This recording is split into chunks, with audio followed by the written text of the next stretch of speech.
All right. Is that it? Am I in?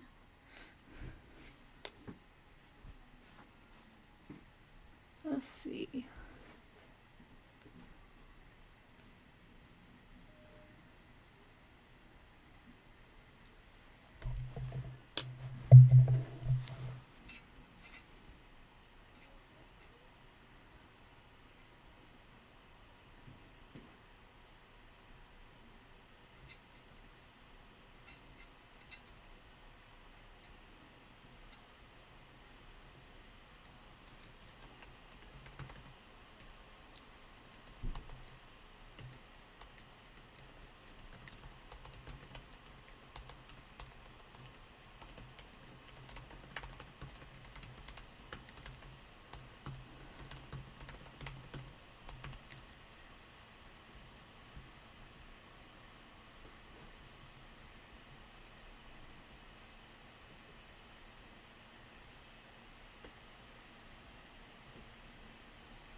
Hello everyone! This one is not a false start. Sorry about earlier. Alright.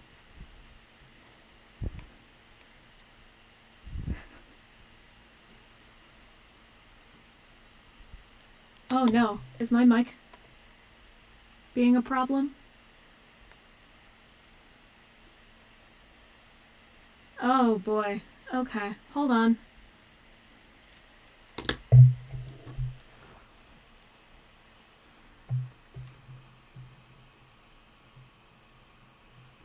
Okay.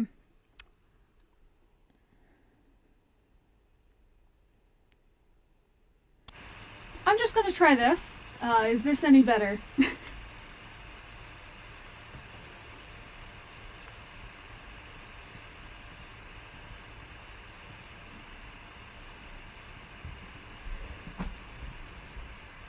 Oh, great. Okay. So I don't know precisely what's happening, but apparently my USB mic doesn't like the streaming software, so I'm just gonna have to use my computer mic. That's fine.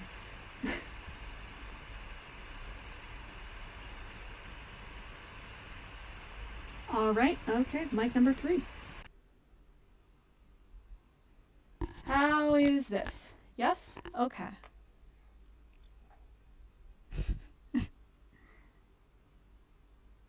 Mic number 3 try. How many mics can you go through before it actually gets functional? Hey, Riddle!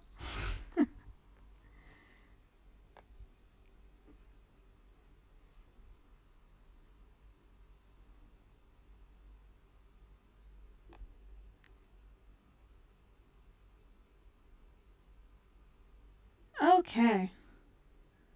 Well, alright. It sounds like the external microphones are going to get echoey, and the default microphone is going to get background noise. So, fun. I guess I'll choose background noise. Alright, in that case, let me at least try to do this to minimize some of it.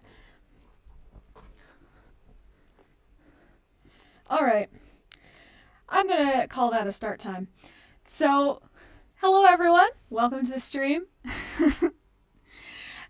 This is both a Q&A and a request stream. I will be drawing people's cats from the Discord. And I will also answer any questions you put in the chat as long as I catch them at the time. The way I'll be doing this, I have a channel in the Discord where everyone has submitted their characters, and sorry about that. I've numbered all of the posts in there, and I'm going to use a randomizer to choose one to draw each time I need one. If you decide to go to the Discord and post during the stream, that is absolutely allowed. I will just add your number into the pile, and you will be up for the rest of the times I draw. Okay. Keep in mind, there are currently 91 submissions, so there is no universe in which I get all of these done in 4 hours, but I will attempt to get done as many as possible. All right. Let's pick the first one. 10. Okay. All right.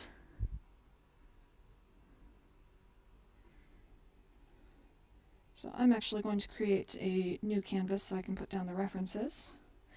This one is Shadow Dragon's character Cinderflame, and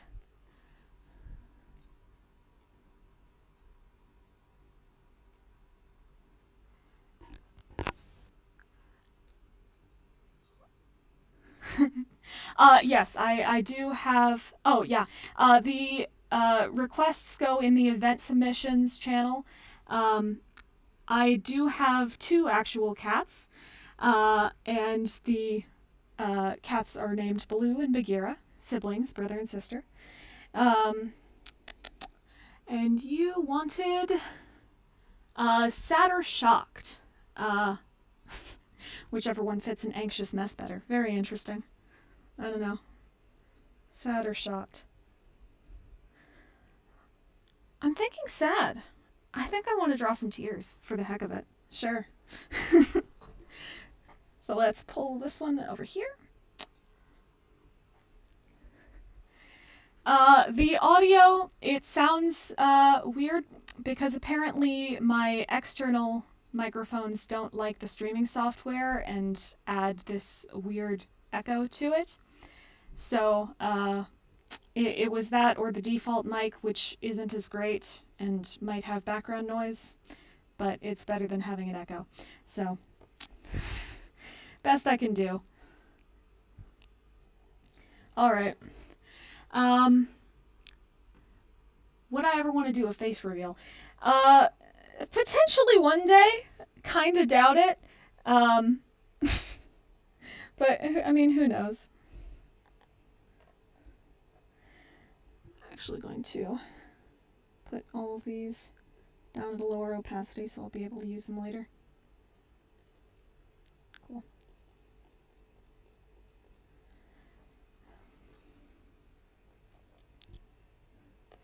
All right.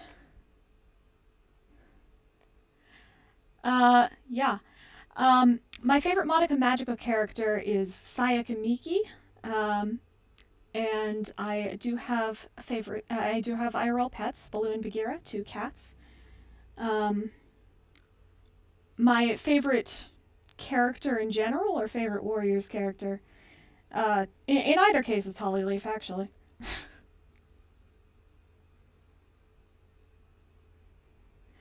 Yeah.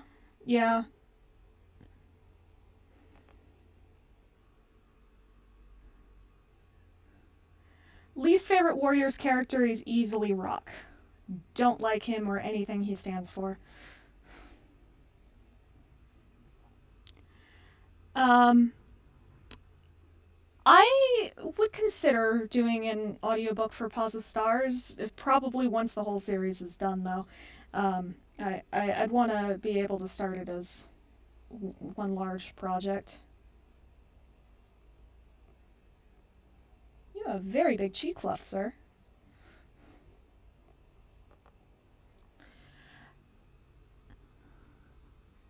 I do read Wings of Fire. I am excited for when the new book will come out.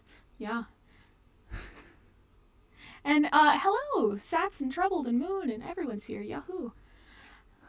Top 5 favorite characters from the Prophecies begin. Oh boy. Fluff everywhere.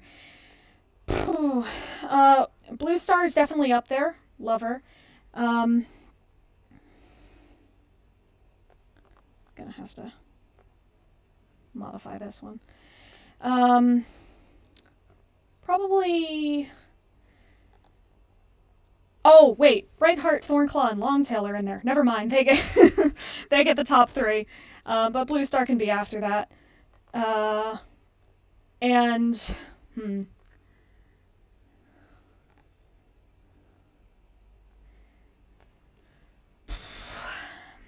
probably Cinderpelt as a 5th.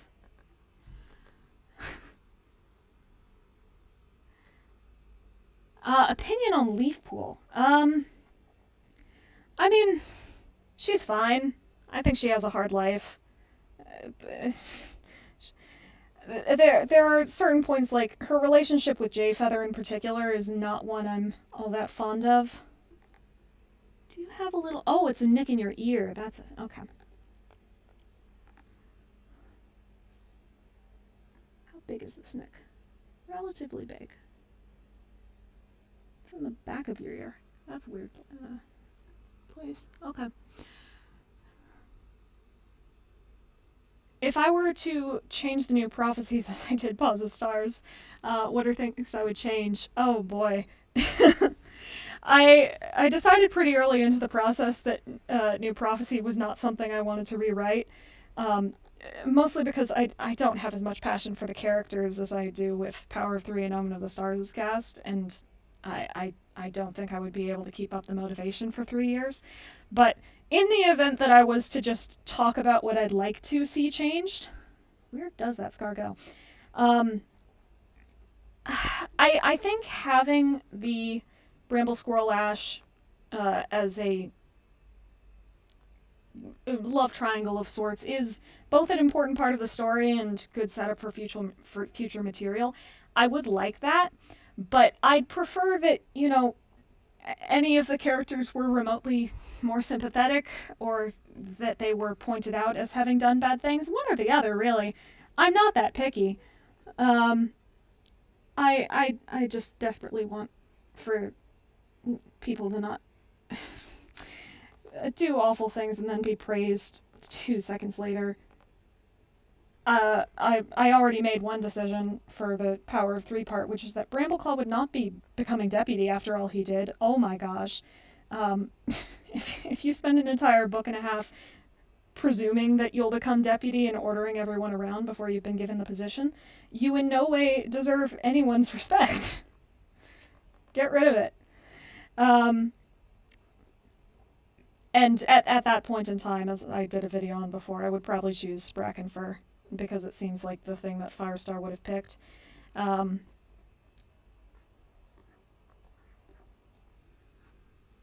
Oh, how do you feel about us hating on Starclan in one of your Discord channels?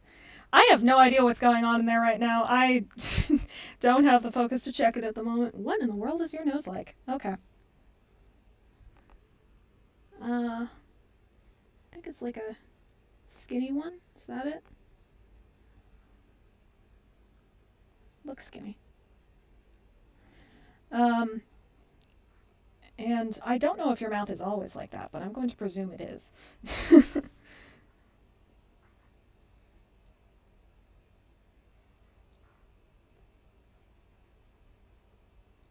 Okay. Hating on Starclan. Yeah. I mean, go ahead. Starclan can be awful sometimes. Oh, it's on his your neck. Oh, yes, you did. I should get out that second reference picture. Sorry about that. Ah, there we go. Okay, lovely.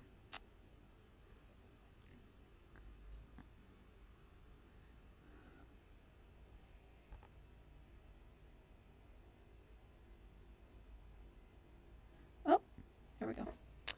Yeah.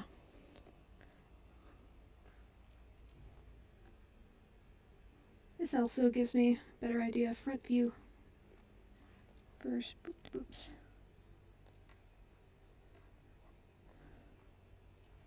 Fix that one. This is all just sketch anyway. I'm going to outline it later. And those ones are a bit larger, and this one's a bit smaller. Sounds good.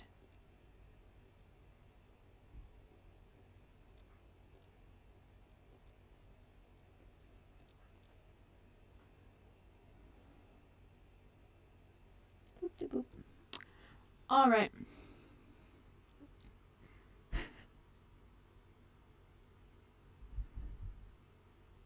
Oh, Devilwing or Ivypool. So, a long time ago, I had only moderate care for both of them, and generally liked Ivypool more. The longer I've been in Pause of Stars, the more I've started caring about them. At this point, I believe they're both on my current top 10 list, or just off of it. I really enjoy them as a pair. It's still true that I tend to consider Ivypool to be in the wrong, but she might also be the more complex character. Who knows? Depends.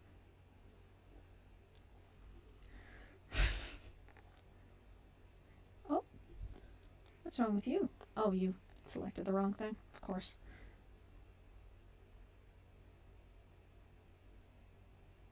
Very interesting scar. Okay. That looks like a neck tear.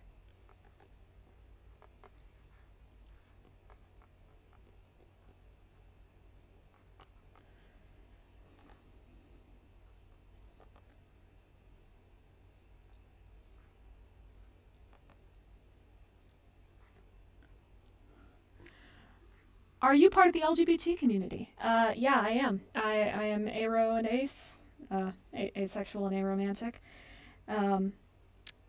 I don't tend to talk about it much publicly, but that is what I am, yeah. Oh boy, do I read adult fan fiction? No. I don't tend to read much fan fiction at all, but especially I avoid adult subject matter. Don't like it much. How many arcs do I think there will be eventually? Warriors, I can never tell, because they've had like 3 different false endings. I'm pretty sure they're just going to go on for as long as they can get away with it. If I had to guess, 12 to 14, but it somewhat depends on public pressure.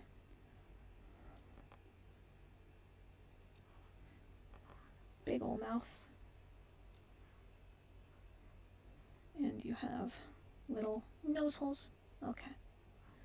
And big old chompers. Very nice chompers.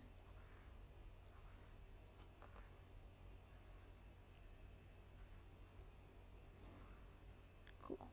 Oh, that's not correct at all.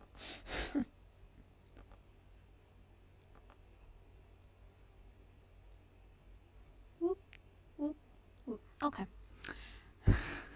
We're already up to 8 arcs, so, you know, there's going to be quite a few. What am I hoping for most in the upcoming arc? Honestly, my greatest hope is solely for Frostpaw and Sunbeam to be interesting. I'd like she-cats who are protagonists, not related to each other, and have something going on for them that isn't just a man. We haven't had this in a while. I suppose you could count Violet Shine, but even the second half of her arc was just, hi, I love Tree. I really love Tree. Isn't this Tree the greatest? Let's compliment him from afar. Amazing.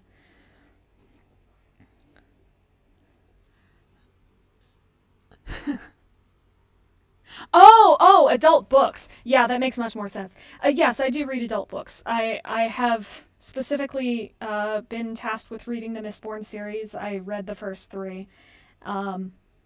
Elond is my favorite character, and book 2 is my favorite, which makes me hated by everyone in the Mistborn franchise. At least she's my friend.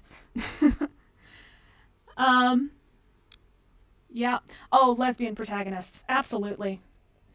Please, give us the lesbian protagonists. I know they're not going to, but I want them. Especially since we have a RiverClan medicine cat coming in now, and you know, historically, many of the RiverClan medicine cats have clearly been lesbians, so might as well continue that trend. You have another scar right here. Interesting.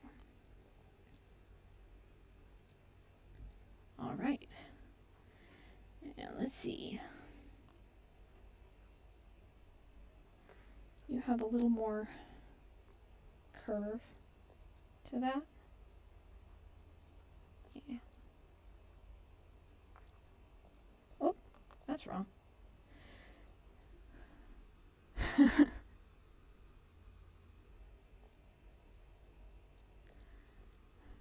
Oh, someone agrees with me that Elond is the best character. I will absolutely need to come back to this.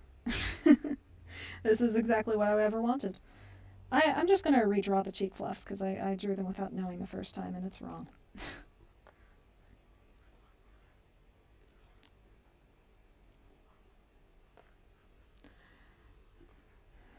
Confirmation of gay cats is something that they've gone on record as saying they will never do. It doesn't stop us from wanting it, but it's probably not something they're ever going to do. Favorite Warriors LGBT headcanons. Yeah. As far as the canon stuff, I say canon. As far as the more or less canon, because they won't stop us and we have some level of author confirmation, Tallstar and Barley, though Ravenpaw... Tallstar and Barley. Tallstar and Jake, though Ravenpaw and Barley are also lovely. I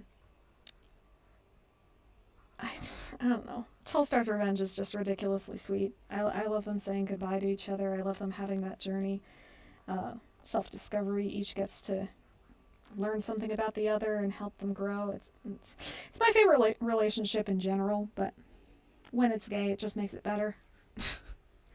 As non-canon stuff goes, well, Hollyleaf is ace, obviously.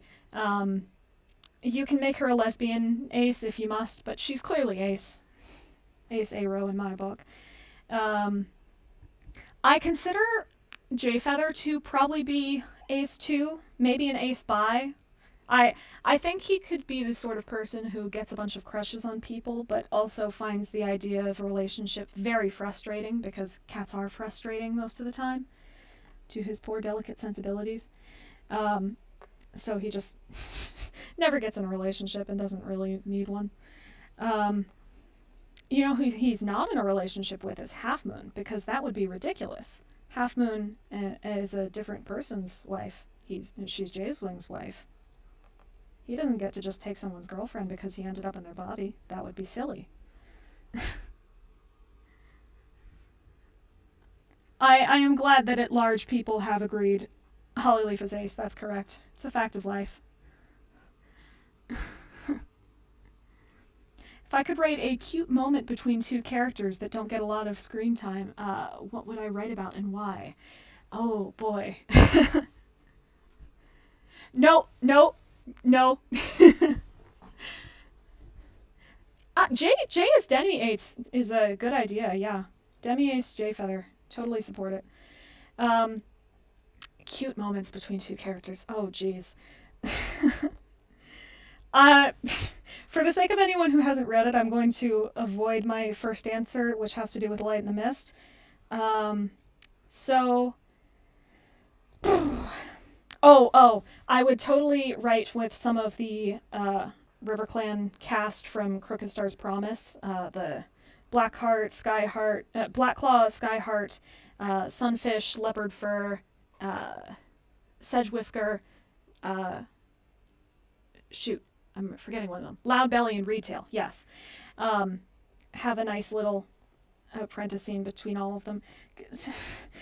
People have now forgotten because of Leopard Star's Honors release, but originally they were super close friends. Crooked Star's Promise basically portrayed it as these guys grew so close during their time in the nursery that they refused to even become apprentices without each other. They all just waited for Leopard Fur to become of age since she was the youngest and became apprentices then, and it was freaking adorable.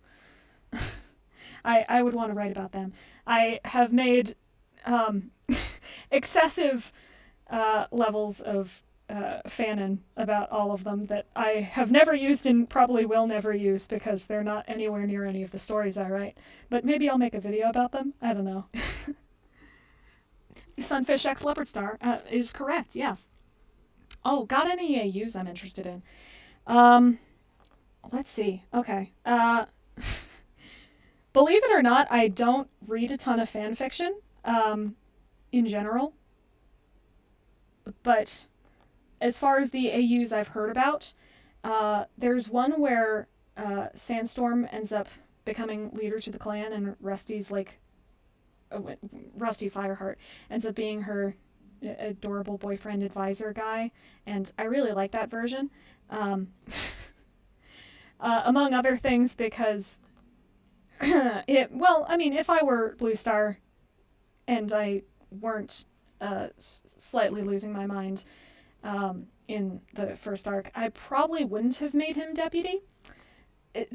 Not that he's a bad leader or anything, but his entire thing is that he's a very independent guy who likes to go off and solve problems his own way, and ignore the rest of the clan in doing so. So making him leader in charge of all those cats that he keeps ignoring is maybe not the greatest choice.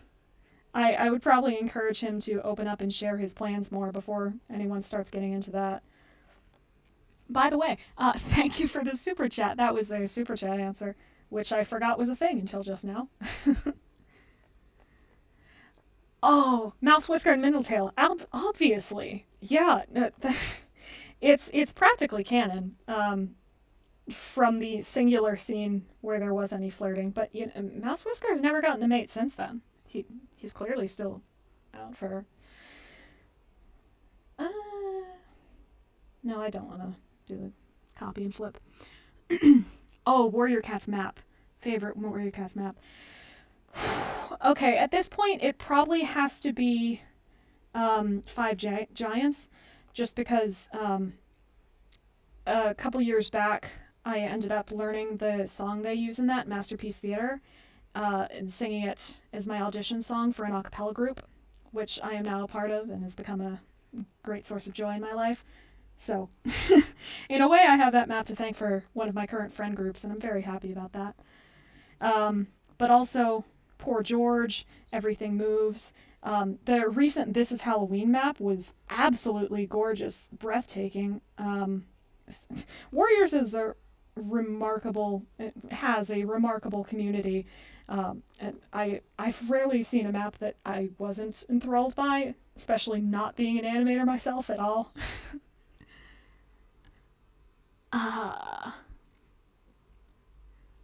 Opinion about the Frostpaw article. Well, it has been a relatively long while since I've read it at this point, but I remember immediately, oh boy, I'm sorry if you can hear running. The cats have decided to launch a chase throughout the house, but sorry about that. The Frostpaw article, I remember being especially happy that they went out of their way to say, hey, so RiverClan decorates their dens with things they find around their territory. RiverClan is rather isolationist. It gives me some level of hope that they're actually going to give RiverClan its unique culture, like they should. So, maybe that's the thing I'm most looking forward to in the next arc. I don't know. I want RiverClan to get its glory, finally. Feathertail and Stormfur do not count in any way. Oh, what Frostpaw article? So the Warriors website a month or so back, I want to say, maybe more, put out an article introducing us to Frostpaw. They had a poll saying which of the 3 protagonists would you like to hear about. The community decided on Frostpaw. I voted for Sunbeam, but I'm perfectly happy to hear about Frostpaw too. And we got such things as Frostpaw is a gray she-cat with green-blue eyes, which is, a little disappointing since we've had a stunning number of female protagonists who are gray with green or blue eyes, including our last one, and Twigbranch, and Dovewing, and I believe the last one where we didn't have a gray female protagonist was Power of 3. Or Dawn of the Clans, but Dawn of the Clans didn't have any female protagonists, so I don't think that counts. Oh, least favorite clan and why. Very easy, it's ThunderClan. And it's because when I'm judging my favorite clan rather than what I think is the best or worst, I mostly go on what we know of their culture and how interesting or how many stories could be written there. And ThunderClan has been our protagonist clan since the very first arc, and we've never had an arc where they weren't part of the protagonist gang. So as virtue of that, we've both told most of the stories that could be told about them, and also because they were the first ones introduced to us, they're the very standard clan. They don't get many interesting traits. Like ShadowClan got to say that they hunted in the darkness. Windclan gets to say that they mostly hunt rabbits. They're very fast. SkyClan hunts in the trees, like up in the trees, which was supposed to be ThunderClan's only thing. RiverClan, of course, has their whole water thing.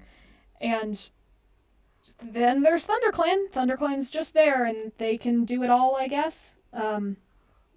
Culturally, all we've known about them in the past few years is they're known for being self-righteous or pushy with their ideals of the warrior code, which is pretty much just, we decided that the entirety of ThunderClan is Firestar. And not a great choice considering that, he's been dead for 10 years in our world. What did you do? Okay. Alrighty. You look like you could use some coloring. Alright. Oh, what? Who would you rather have as deputy in the second arc? Yeah. For the second arc specifically, I believe Breckenfur is probably the combination that's the most likely and best choice.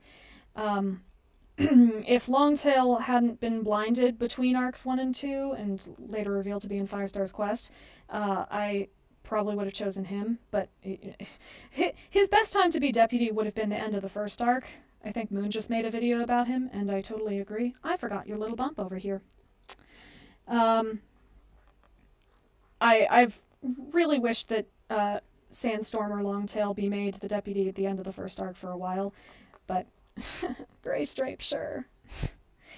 If it wasn't Brackenfur, I'm trying to think who even was eligible at the time, because there weren't a ton of apprentices. My gut's saying Thornclaw, but I don't want him to ever be in a leader role. Among other things, I like the idea of his ambition being solely about being a voice in the clan rather than actually taking up some authority. Makes him distinct from Hollyleaf, among other things. Favorite Pokemon. So, I have played precisely one Pokemon game in my life, just to get to know what it was, and it was Gen 8. But probably the Galarian Ponyta, or the the one that I named Bo, but he has a different name. I think it's Pangoro. Big old panda bear type guy with a leaf sticking out of his mouth. Yeah, I know. I'm supposed to have known all the cultural stuff. You heard an AU where Minotail and Mousewhisker were actually the parents of Frostkit. Any thoughts? I don't remember if it works out color-wise. Thank you. Yes, it is Pangoro. I don't remember if it works out color-wise, but that barely ever matters to warriors. So, I mean, yeah. we already knew of her mom, at least, before the reveal, so it wouldn't be a canon thing, but AUs don't remotely have to be canon. And it could be really interesting to see a half-clan medicine cat who, knew going in that they were a half-clan medicine cat. This is all under the assumption that, Middletail would have told her and wouldn't have had to keep it a secret like Squirrelflight and Leafpool would have. Oh, wait. What would you want to have a manga about? Oh. Let's see. I think my favorite of the manga stories have actually been the ones that... Oh, shoot. What did you do, computer? There we go. My favorite of the manga stories have actually been the ones that told a story that we know happened, but we weren't there to see it. Greystripe's manga comes to mind. I liked that far more than I thought I would when I reread part of it recently, just to find some material. And, shoot. I think I'd be really interested in seeing some of RiverClan near the time of the Fourth Apprentice, when the drought was going on and Leopard Star was going a little bit mad at the end of her life, very protective. I think it could be really interesting, because there were clearly some cats in there who, like Mistyfoot, believed that what they were doing was silly, and trying to keep all of the lake from all the other clans was an asinine idea. But there were also others, Rainstorm for instance, that clearly supported Leopard Star 100% and would absolutely fight tooth and claw just to uphold whatever order she gave. So yeah, any clan in conflict is going to be a good idea. That would probably be the singular version in which I would actually like a Misty Star point of view, or anyone else in RiverClan. We could do Minnowtail. Minnowtail's a great option. If I had a clan, what would it be called? Oh boy. So when I was very young, I want to say 10, 12-ish, a friend and I made up a bunch of fan clans just so we could have something to do on the playground. And we called those Dark Clan, Spring Clan, and two others I don't remember, but Spring Clan was always my favorite. It was where I put all of my protagonists. Spring not being the season, but just the body of water that is a spring. They were pretty much a RiverClan knockoff, except they didn't have a river. They had a smaller body of water. So they ended up being my favorites, and I'm inclined to say that. Sun Clan just doesn't sound as interesting. But I don't know. It could be. We'll see.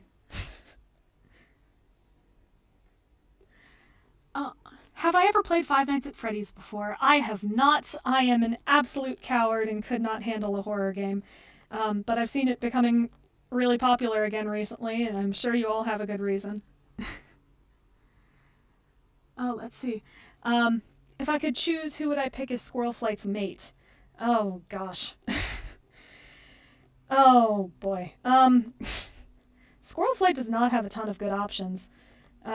Most of the cats in her generation are actively friends with someone else, or just aren't great people.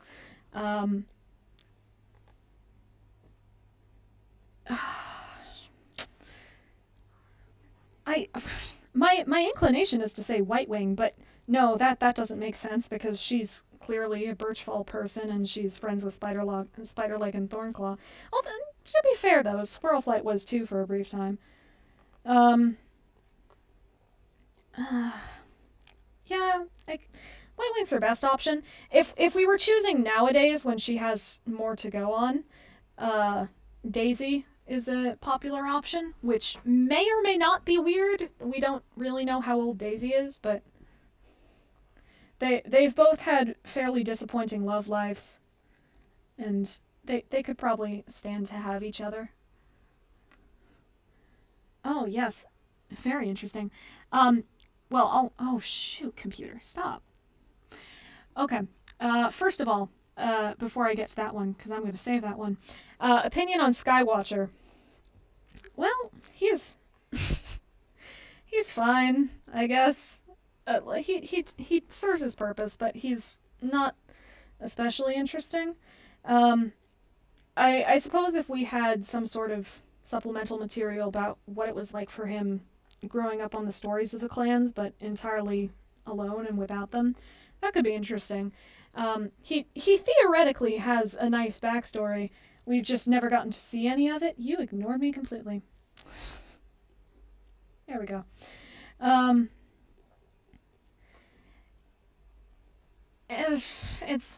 He's fine. He's fine. He serves his purpose. For my rendition of Hazeltail, does she get a mate or kits? Yes. Yes. I don't think she and her mate will have kits, at least not during the story. They could, potentially. But I don't assume they will, but she does get a mate. She absolutely gets a mate. I'm so happy. I've been writing their scenes recently, and it's very I'm very happy with it. It's very sweet. What shading color did you want? All right, dark purple. Alrighty.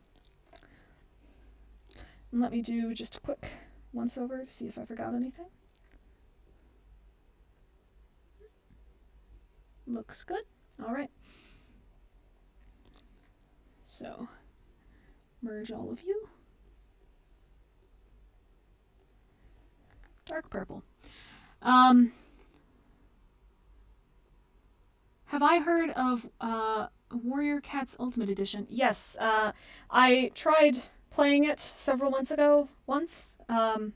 Haven't checked back in with it much since, but I know it is a popular Roblox thing. That's about all I've got.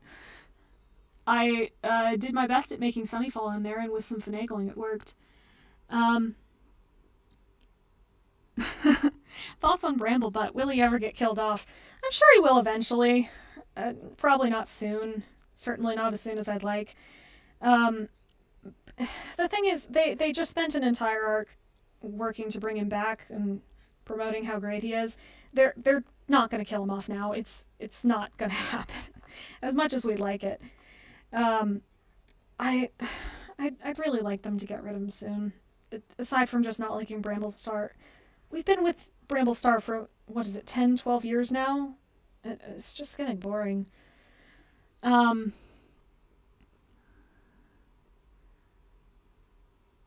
yeah. I made a video recently about my additions to the Dark Forest in Paws of Stars. And you really liked the ideas I presented. Thank you. Are there any other characters that I've added, or are they a secret? There are characters I've added. Some of them are more or less canon additions that I just put in the Dark Forest with some extra backstory.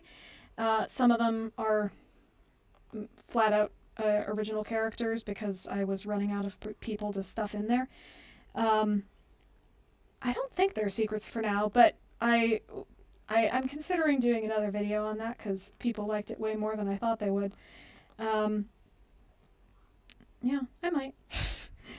They're not so much a secret as I just haven't revealed them as much yet in Paws of Stars. That will come up soon. For anyone who is not up to the loop, Ivy Paw is at this point in the Dark Forest, which I suppose is mild spoilers, but it was going to happen. She is training in the Dark Forest, which gives us an eye in there, and therefore we will have a chance to meet more of these cats. Who knows?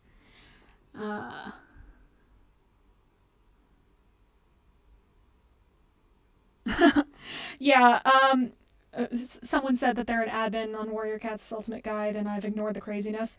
Yeah, I didn't roleplay too much. I pretty much just sat on the two-leg bridge at the river with a few friends and tried out various poses. It was not very serious. We heard roleplay happening in the background, and we did not participate.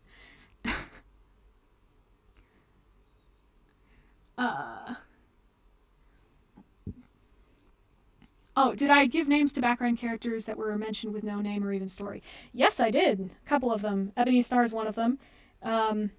But she is not the only one. I have some characters in there that existed somewhere in the clan's history. Oh, sorry. This is a bit of a sidetrack, but I think I should explain at this point that Code of the Clans, as far as my rewrite goes, and most of the history segments in guidebooks, are not precisely canon for Paws of Stars. What I have them as is they're basically stories that the clans have told, putting in real characters, real people from their past to embody the codes that they came up with. But the code was actually formed almost entirely in Dawn of the Clans. And the stories themselves are just ones that embody those rules, which explains things like Ebony Star's rule about the story where elders and kits started being fed before apprentices and warriors. That story has absolutely nothing to do with elders or kits. It's just a battle in Sunning Rocks, and then at the end, Splashheart stands up and says, "This battle means that we should totally feed our elders and kits first." So this disconnect in my world is just a result of the clans slotting real stories in to explain their rules, rather than it being those stories that made the rules.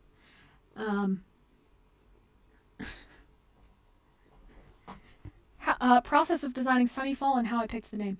Oh, but I'll get to this first. Yes, thank you for the super chat again.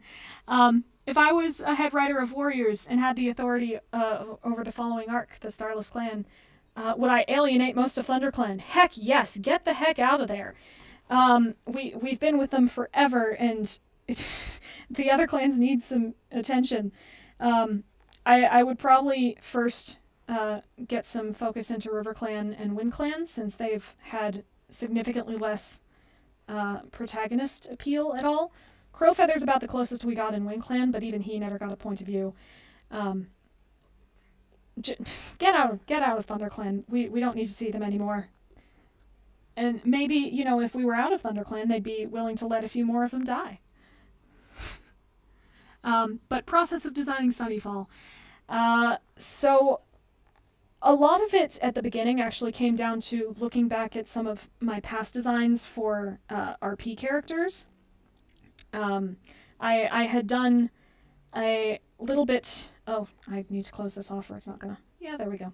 I'd done a little bit of RP for a couple of years, roleplay, on a particular server, and during this RP, I had made a bunch of different characters for our different generations, and with those different characters, I had used up a fair number of the stock cat colors. I had a white one, I had an orange one, I had a gray one, a tabby one, a spotted one, all sorts of things.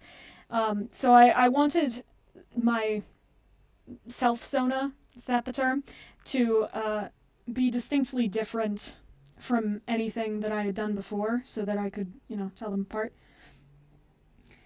But I also wanted a very bright color included, mostly just because I really like bright colors. I think they're full of energy and they work well against all sorts of backgrounds, and I like pairing them up with other colors better. And the only bright color that a cat can really be is orange, if you're going to do it naturally. I suppose I could have made a bright blue cat, but that would be weird. But I didn't want to do just orange, partially because I had an orange cat before, and partially because that looked boring to me. So I decided on calico, and from there it was just about trying out various color blocks and seeing what I liked and what balanced the colors best, until I ended up with this one. How do I feel about Warrior Clan? Do I like Monkey Star? Heck yes, I love her. All of Warrior Clan is adorable. I love them so much. And you wanted a gradient background. Lovely. What I do for the gradient backgrounds is I basically just put the darker colors on the outside and the lighter ones in the middle. You wanted light ice blue. I will make the mid color light ice blue. Even lighter. There we go. All right. Warrior Clan is absolutely adorable, and I hope we see more of them forever. This would be amazing. And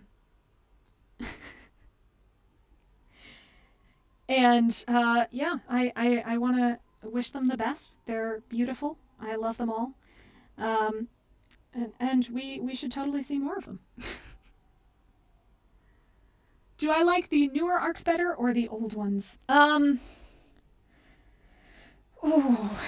I think, in general, the overall flaws that the newer arcs tend to have are worse than the overall flaws that the older arcs tended to have.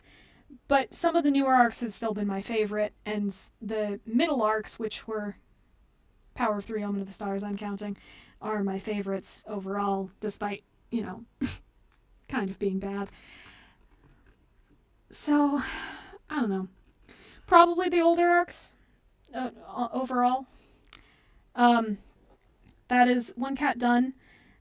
Keep in mind, for anyone who gets their cat drawn, I am saving... I saved it as Cinder Pelt.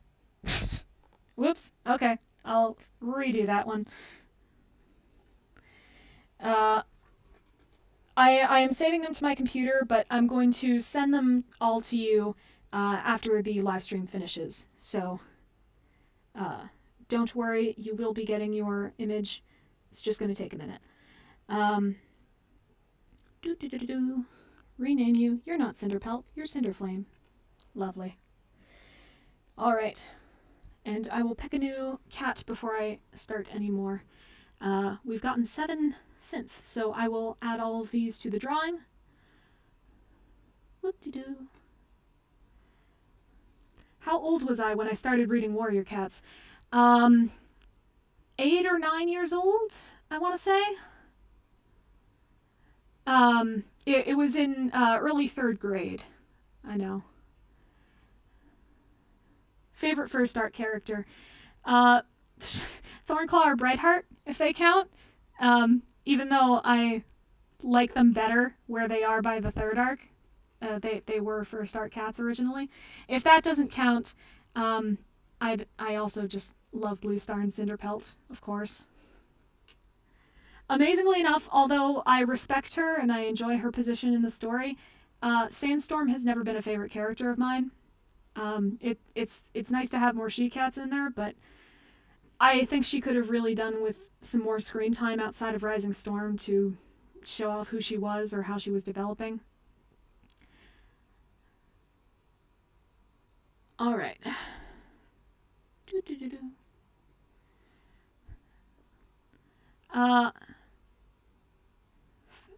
Let's see. How would I change Violet Shine? Oh boy.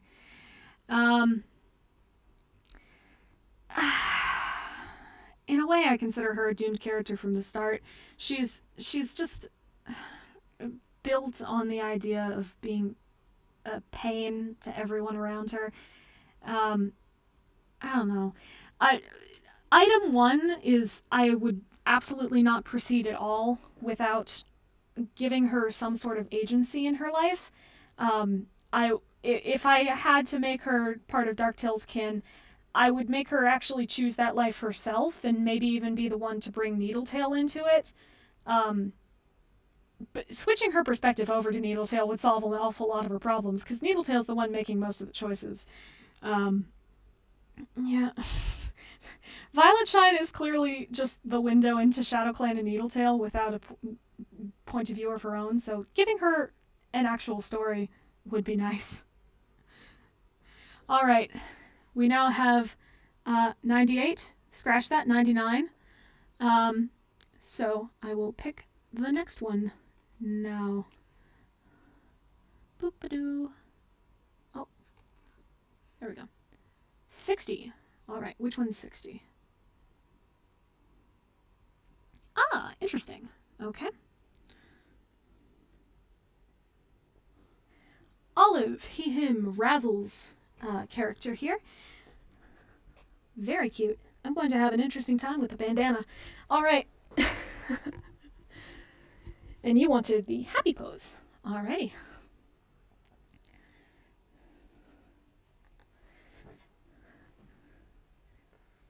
Very cute OC, by the way, yes. I've really enjoyed seeing all of your designs. Let us see. Oh, favorite book, including manga, super editions, etc. Despite its significant shortcomings and my absolute hatred of all its Starclan plots, The Forgotten Warrior still has to be my favorite book. I just really like Hollyleaf. It's definitely, when I was running through the series the first time, the moment that made me realize just how good Hollyleaf could be. I had always loved her. She was one of my favorite characters instantly back in the site. But The Forgotten Warrior, oh, it's beautiful. I only wish on her end that, you know, Brambleclaw's lie hadn't stuck forever. I wish someone had ever come out and said, hey, actually, that wasn't how it happened. I, in fact, did kill Ashfur on purpose because I wanted to and not out of self-defense, and, been able to go through the motions completely and get whatever real redemption or forgiveness or hatred she was going to, instead of continuing in the clan based on a lie. You have adorable cheek fluffs. Okay. Let's see. Whoop. Alright. Big chunks.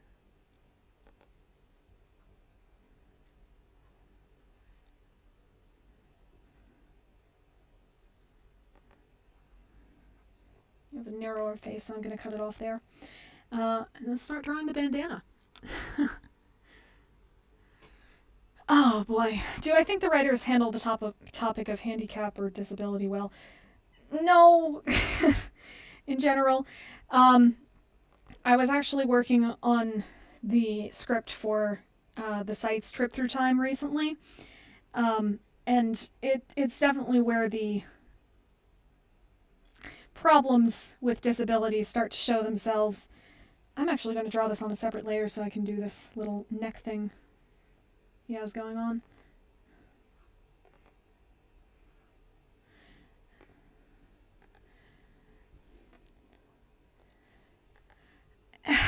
In general, they have this problem where the body at large, the main parts of the clan, will be mean to Jayfeather or just overly polite and tiptoe around him because of him being blind.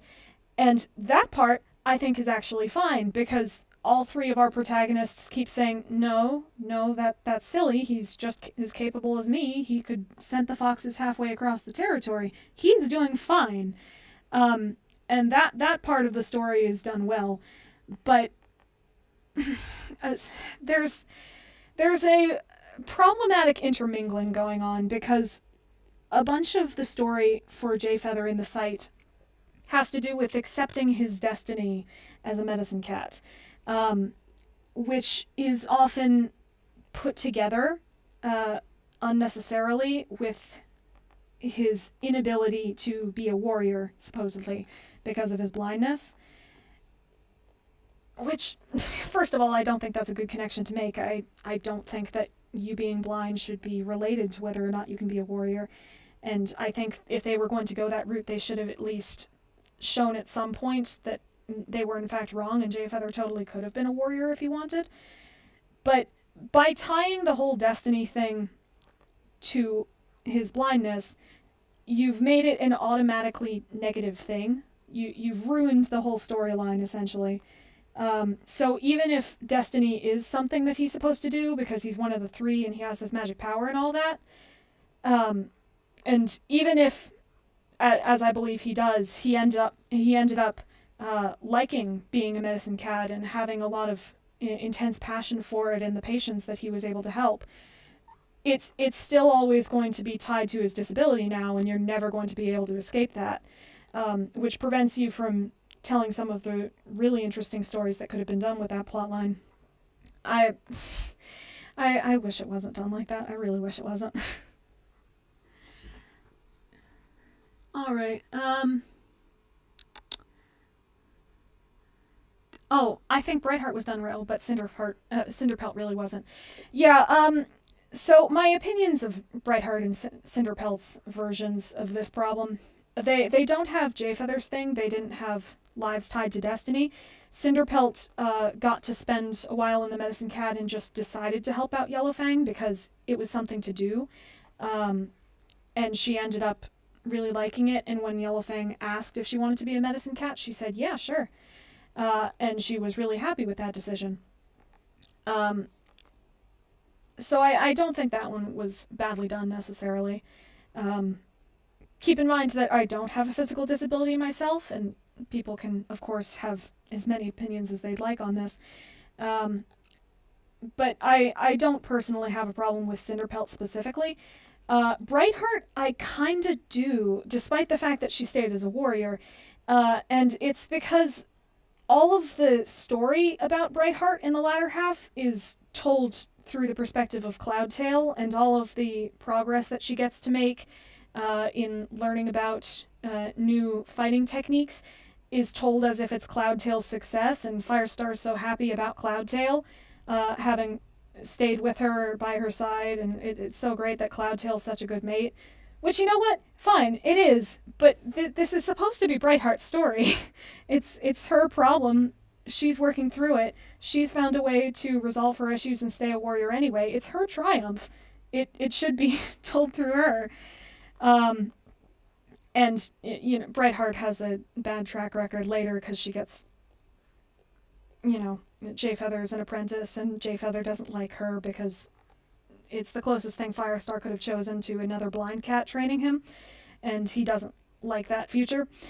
And then, she doesn't get to train J-Paw because he becomes a medicine cat, and she never gets an apprentice again, despite being promised one. It's a bad situation all around. Oh yeah, Brightheart and Cinderpelt being sisters is something I kind of wish was brought up more often, but I also totally understand why it isn't, because they weren't very close. Cinderpelt was injured, I believe, by the time Brightheart and Brightpaw and Thornpaw even became apprentices. And Brackenfur was already well on his way to being a warrior. They might have been from the same litter, or close litters, unclear. But they definitely weren't ever close after they stopped being kits.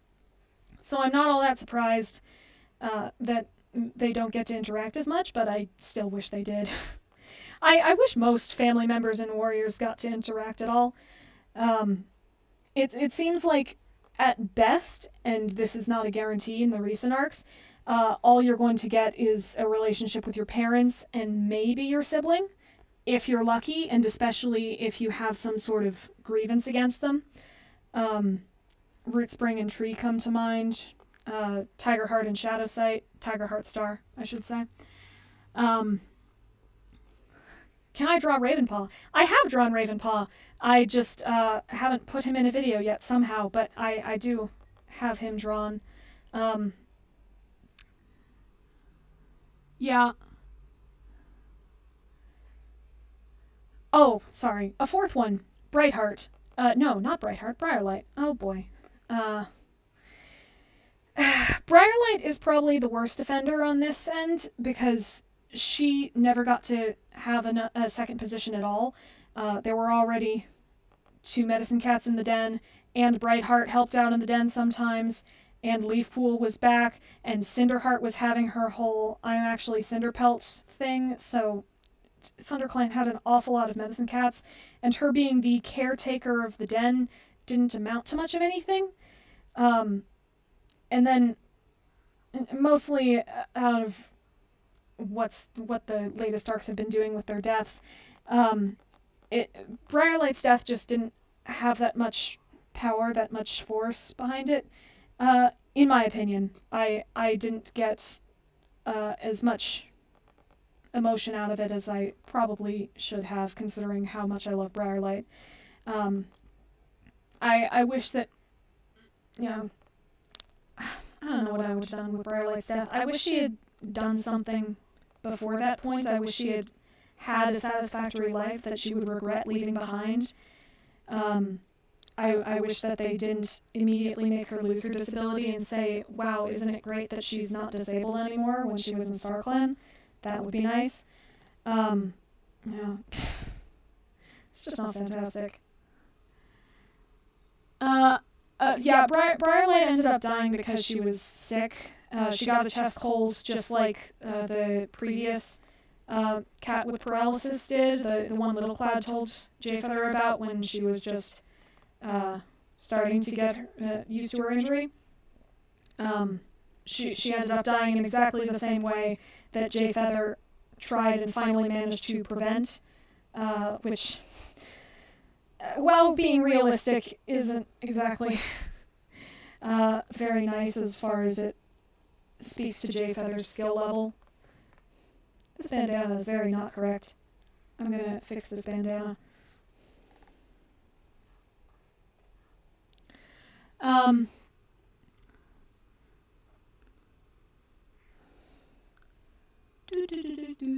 Oh, favorite Super Edition. This is a hard one. It probably is Tall Star's Revenge.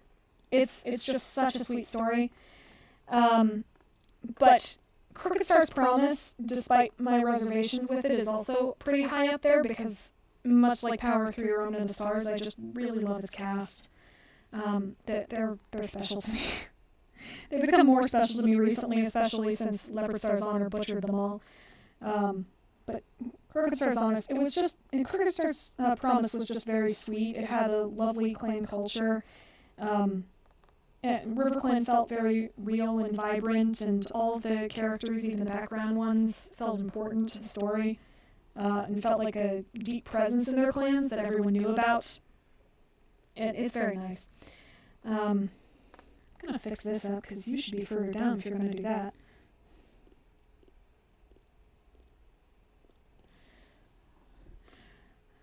Favorite main series Warriors book? That's Forgotten Warrior.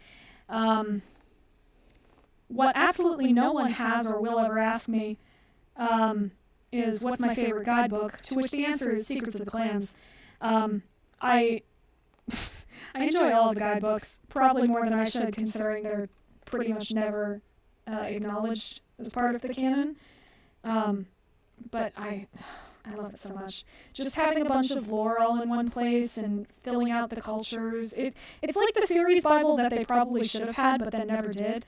And then adding in all these bunch of tiny slice of life stories that don't have to be related to anything plot-wise. They can just be, hey, today I had my vigil. No, I didn't. I've never had a vigil. But let me tell you about it. Let me show you around camp. It's adorable. Oh gosh. Favorite Crowfeather ship. I assume we're talking of the canon ones. Leafpool, I guess. Failing to have any other options. I don't tend to like Crowfeather's relationships. The first half of the new Prophecy, I thought he was perfectly fine, but I don't love his relationship drama that fuels the entire rest of his life, and I really don't like his Crow Knight Breeze family. I don't like any of them, especially when they're together. Oh, many people will discuss about which side of the debate they're on. Do you think Crowfeather was right, Nightcloud was right, Breeze Pelt was right? Which one of them was awful? All of them. They're all bad. I want to ignore them. I want them to go away. Alright. Eyes time. You have very nice eyes. What Dark Forest cat do I feel bad for? Well, Frecklewish now, apparently, since we're pretending that's canon. Before that, Snowtuft, Juniper Claw, anyone who was just shoved in at the last minute. Especially those who really shouldn't have been there in the first place. It's just, it's all very bad. The reasons that cats get sent to the Dark Forest or don't get sent to the Dark Forest, and their really ridiculous idea of a trial that somehow determines unbiased exactly who should go and who shouldn't. The idea that, yeah, sure, we can make some mistakes and let people into Starclan who weren't supposed to be there, but it's ridiculous to say that cats who went to the Dark Forest maybe shouldn't have to be there. That's absolutely silly. Oh, gosh. Is there another mic issue? Okay.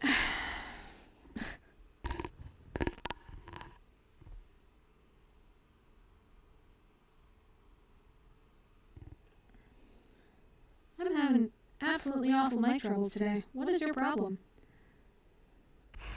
Okay, is that any better?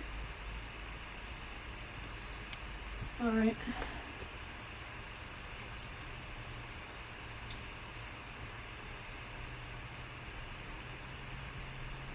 Oh boy. Headcanon warrior names for any kits or apprentices that pass to Starclan: Snowkit, Hollykit, Largekit, or Swiftpaw. I haven't made any myself. I know plenty of people who have, and I might need to at some point, depending on how things go. I think they should have warriors' names. I think it's ridiculous that they should stay in Starclan forever and not get to grow up or become warriors. They can have just as much training out there as they can in the clans. Giving them names, great idea. Please do it. I just haven't done it myself. There's a shush in the background. Alright, what is it? What's up? Oh, this might just be my computer. I think my computer's complaining because I'm streaming. Yeah,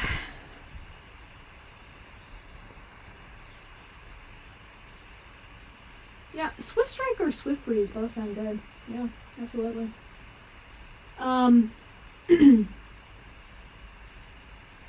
Gray Silver or Gray Millie? Well, okay. Let me just say, I really, really love Gray Millie in Gray Strike's manga. I was about to say novella twice.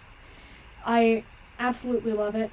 I love them both. I love them figuring out their boundaries and deciding to take a chance on each other. It's adorable. Millie in general through the entirety of that series is absolutely wonderful. I have slightly more problems with Gray Millie when their kits start being born. And we have the whole... Two of them are caught in a jealousy thing where one of them's disabled and is being doted on far more than she should. The other is feeling neglected and goes to the Dark Forest, which is not their fault, but it's not great. And then the third one's off being so bored that he decides to hit on a woman who doesn't like him. So, you know, not the greatest. I think part of the problem there is that their kits at that point in their life are all we see of them. They don't have as many cute couples moments anymore. It's just their relationship with their kids, who realistically should be able to fend for themselves at this point. So it ends up being less memorable. But even so, it's still better than Graystripe and Silverstream, who both abandon their clans so that they can sneak off to the borders together, and then just die. It's a better relationship. Favorite Dawn of the Clans leader? Oh, very easy. That one's Tall Shadow. Windrunner is also a good pick, though. Tall Shadow reminds me a lot of Hollyleaf in more than just her appearance. If Hollyleaf was a capable leader, if she got that far, if she got handed that responsibility, I think she would end up like Tall Shadow. And generally her relationship with her clanmates and her brother, it's all very sweet. What I don't like is her novella. I don't know what the heck they did to her in her novella. They made her this strange ranting person, and then warped the character, one of the characters that had already been established in the actual series so that they could have a twist villain. That was weird, but yeah, Tall Shadow's still my favorite. Do I ever plan on making a Patreon? Oh boy. It is technically something on the table. It is something I have thought about, but considering I don't and probably won't do this full time, I am in university studying something else, which I consider to be more of my full-time job than YouTube is. And not having full-time to dedicate to it, I would feel wrong in accepting money from people, considering that their money isn't going to go to making it full-time. But, yeah. It is technically a possibility. If my Sona was a clan cat, which clan would they be and why? River Clan. River Clan all the way. Absolutely River Clan. No questions asked. It is my favorite clan, and it seems only fair that she would end up there. Yeah, no, that's about it. I have many ideas of what she would be like in there. I think when she got angry, she would just go over to the river and sort of swim out her angers or anxieties or frustrations, beat it out on the rocks, that sort of thing. Gonna make this a little smaller because your nose is a bit smaller. But yeah, River Clan sweetie, absolutely. Do I like Ivy Fern, and do I think Fern Song should be trans? Oh boy. I do like Ivy Fern. I think it's a really sweet relationship, and considering they probably were going to have to make Ivy Pool straight regardless, I'm glad that they chose Fern Song as a mate over other options. I do seriously wish that they had been given more time in the most recent arc to actually be parents, functional parents. Bristlefrost was in the spotlight. No. Bristlefrost was in the spotlight for the entire arc, and they got maybe one or two very brief scenes through the whole thing. And it feels wrong. Bristlefrost's parents were deeply let down. And having Fern Song as a parental figure would be really interesting, but we've only ever heard about it through lip service rather than seeing him do much nursery work. As for whether Fern Song should be trans, this is a hot topic issue. So I have heard two arguments on this one. One, he totally should be trans because good trans representation, and any trans representation actually. And because he's a sweetie and he certainly could be trans, his name being given to more she-cats than males at large in Warriors could be an indication that he was born a she-cat and transitioned. I have also heard the other argument that making only feminine males the trans ones is offensive, which I can absolutely understand. So I suppose I'm somewhat on the middle of it. I could take it or leave it. I like trans, but I don't want to step on anyone's toes there. I'm not trans myself. I don't think I have a right to judge whether or not that's a good idea. Thoughts on Jake and Tallstar? Oh, I love them. I love them so much. Both of them individually and also as a couple. Yeah. Sorry. Do I play Minecraft? Occasionally. I played it a lot more years ago, but I still play occasionally now. Mostly on single worlds, actually, but occasionally a server.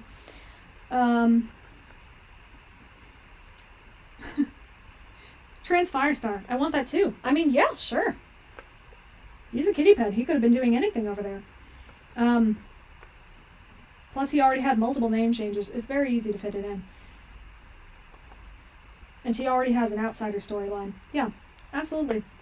Trans Firestar all the way. Go as far as you'd like. Sunnyfall Minecraft server? Yeah, maybe. Maybe one day. We'll see. It's not on my radar just yet, but who knows. Minecraft is actually where the name Sunny first came from. I was, I believe, somewhere in the 9 to 11 range.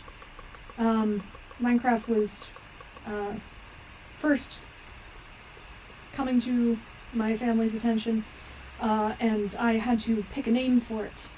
And all of my previous names had been based on Generation 3 of My Little Pony characters. And I decided, no, I'm far too old for that. I'm going to choose something serious. I'm going to choose my own name. And so I looked out the window, and it was sunny that day. And I chose a letter, B, and I closed my eyes, and I hit a number on the keyboard, and it was 2. And so I got a username, SunnyB2, and this has been with me for years, and I've never changed it. Maybe I should. But Sunny's my brand now. I can't give it up. I like Sunny. I'm glad I chose that name, even if it was absolutely an accident.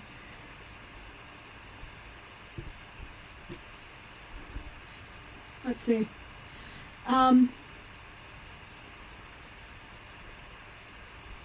Oh, thank you. Someone said they love my character. I'm glad, yeah. What do you think of the heart suffix no longer being used as an honor thing? I'm unclear as if it was if it was ever an honor thing. It seems like it could have been, but it could have also just been a matter of this is Fireheart and he's an honorable guy, so Fireheart must be heart must be an honorable suffix. Oh, nope. Get rid of that.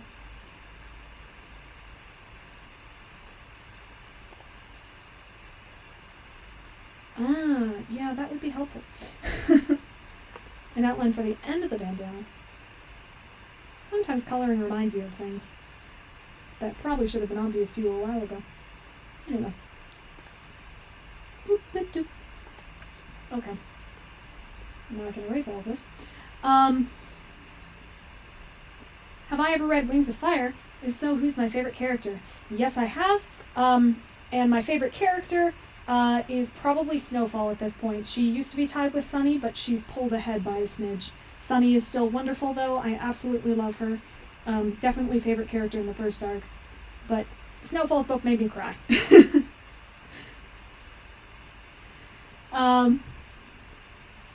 Sunnyfall is such a delight to draw. I'm such a sucker for simple designs. I am too! I really like blocks of color that aren't too complicated. I think they give off very nice, not quite shape language, just shapes. They're nice. What am I studying at university? I am studying philosophy and education. I would be getting a degree that would allow me to become an elementary school teacher eventually. Yeah. There's going to be a 1-star book. Yep. It looks so much more dull in this picture. Is it because it's against the... Oh, no, I just colored it wrong. I absolutely just colored it wrong. Don't know how, though. This will give me a chance to do this. Alright. There is a 1-star super edition coming out. Oh, it's because of this opacity. I had turned it down. Yeah. There is a 1-star super edition coming out. As it turns out, the River Star one that we voted on that was marked on the poll as being a 2022 super edition was actually for 2023. 1-star was already planned for 2022. They aren't replacing anything. It's just the way it goes. The website was not correct. Wait, did Sunnyfall name come from Combining Sunny and Snowfall? It did not. I had not read an ounce of Wings of Fire when I chose the name Sunnyfall. And back when I first chose the name Sunny, even the books Wings of Fire hadn't started coming out yet. So, no, I came first. Sunny copied me. But having Sunny and Snowfall end up being my 2 favorite characters has been a nice coincidence. I enjoy that greatly. What do you think of 1-star? I think he's a funny trash goblin. 1-star certainly can be funny. It depends on how they write him one day or another. I am moderately worried about the super edition. I'm often moderately worried about the super editions or any material. The thing is, 1-star in his initial portrayal as One Whisker was a pretty stock simple guy. He just the nice guy, good ally to Firestar and Wind Clan, which by itself was just the nice clan that was an ally to Firestar. He didn't have much going for him. So giving him this random new leader position that he wasn't at all prepared for and making him decide to toughen up in order to stand a chance at being respected in his own clan. I love all of that. Good ideas. But it's become a bit of a problem. And the reason is that as time went on, they started leaning more and more into just how serious the act was. I'll go over this eventually in Trip Through Time, but they start making it seem as though One Star's choice to become a strong leader for his clan was actually just what he wanted to be all along, and that was totally what he always was. And then A Vision of Shadows cuts in the final blow by saying, yeah, he was such a terrible cat early on that he actually had kids with and abandoned a kitty pet and then lied about it, and is still lying about it until his death is about to come. And, don't love that very much, because it starts to worsen the impact of the new prophecy, one of the only good things about the latter half of the new prophecy, in saying that, I might just need to... Hard against the soft is looking weird. I might just need to make the spots hard. That's fine. Spots and stripes are hard, but the rest can be airbrushed. Making One Star someone who was always kind of a bad guy makes the ability of him to choose to toughen up and go against his instincts and previous friendship with Firestar much less impactful. It means that he was essentially just reverting to what he had always been, rather than becoming something new for the sake of situation.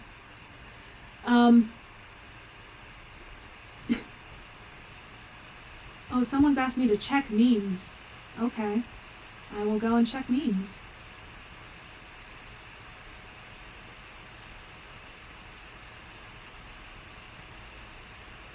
I don't know precisely what I'm checking memes for. Alright. I will check all of the channels once the stream ends, but I'm mostly focused now. Yeah, Firestar and One Star are definitely divorced. That's why One Star acts the way he does. Absolutely. I am totally on board with this. They're divorced. It was a sad breakup, but it had to happen.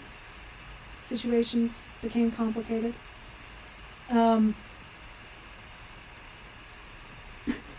His markings can be hard. Don't worry, I had an odd style when I drew this. I'm probably just going to have to mix which parts of this are soft or hard shading.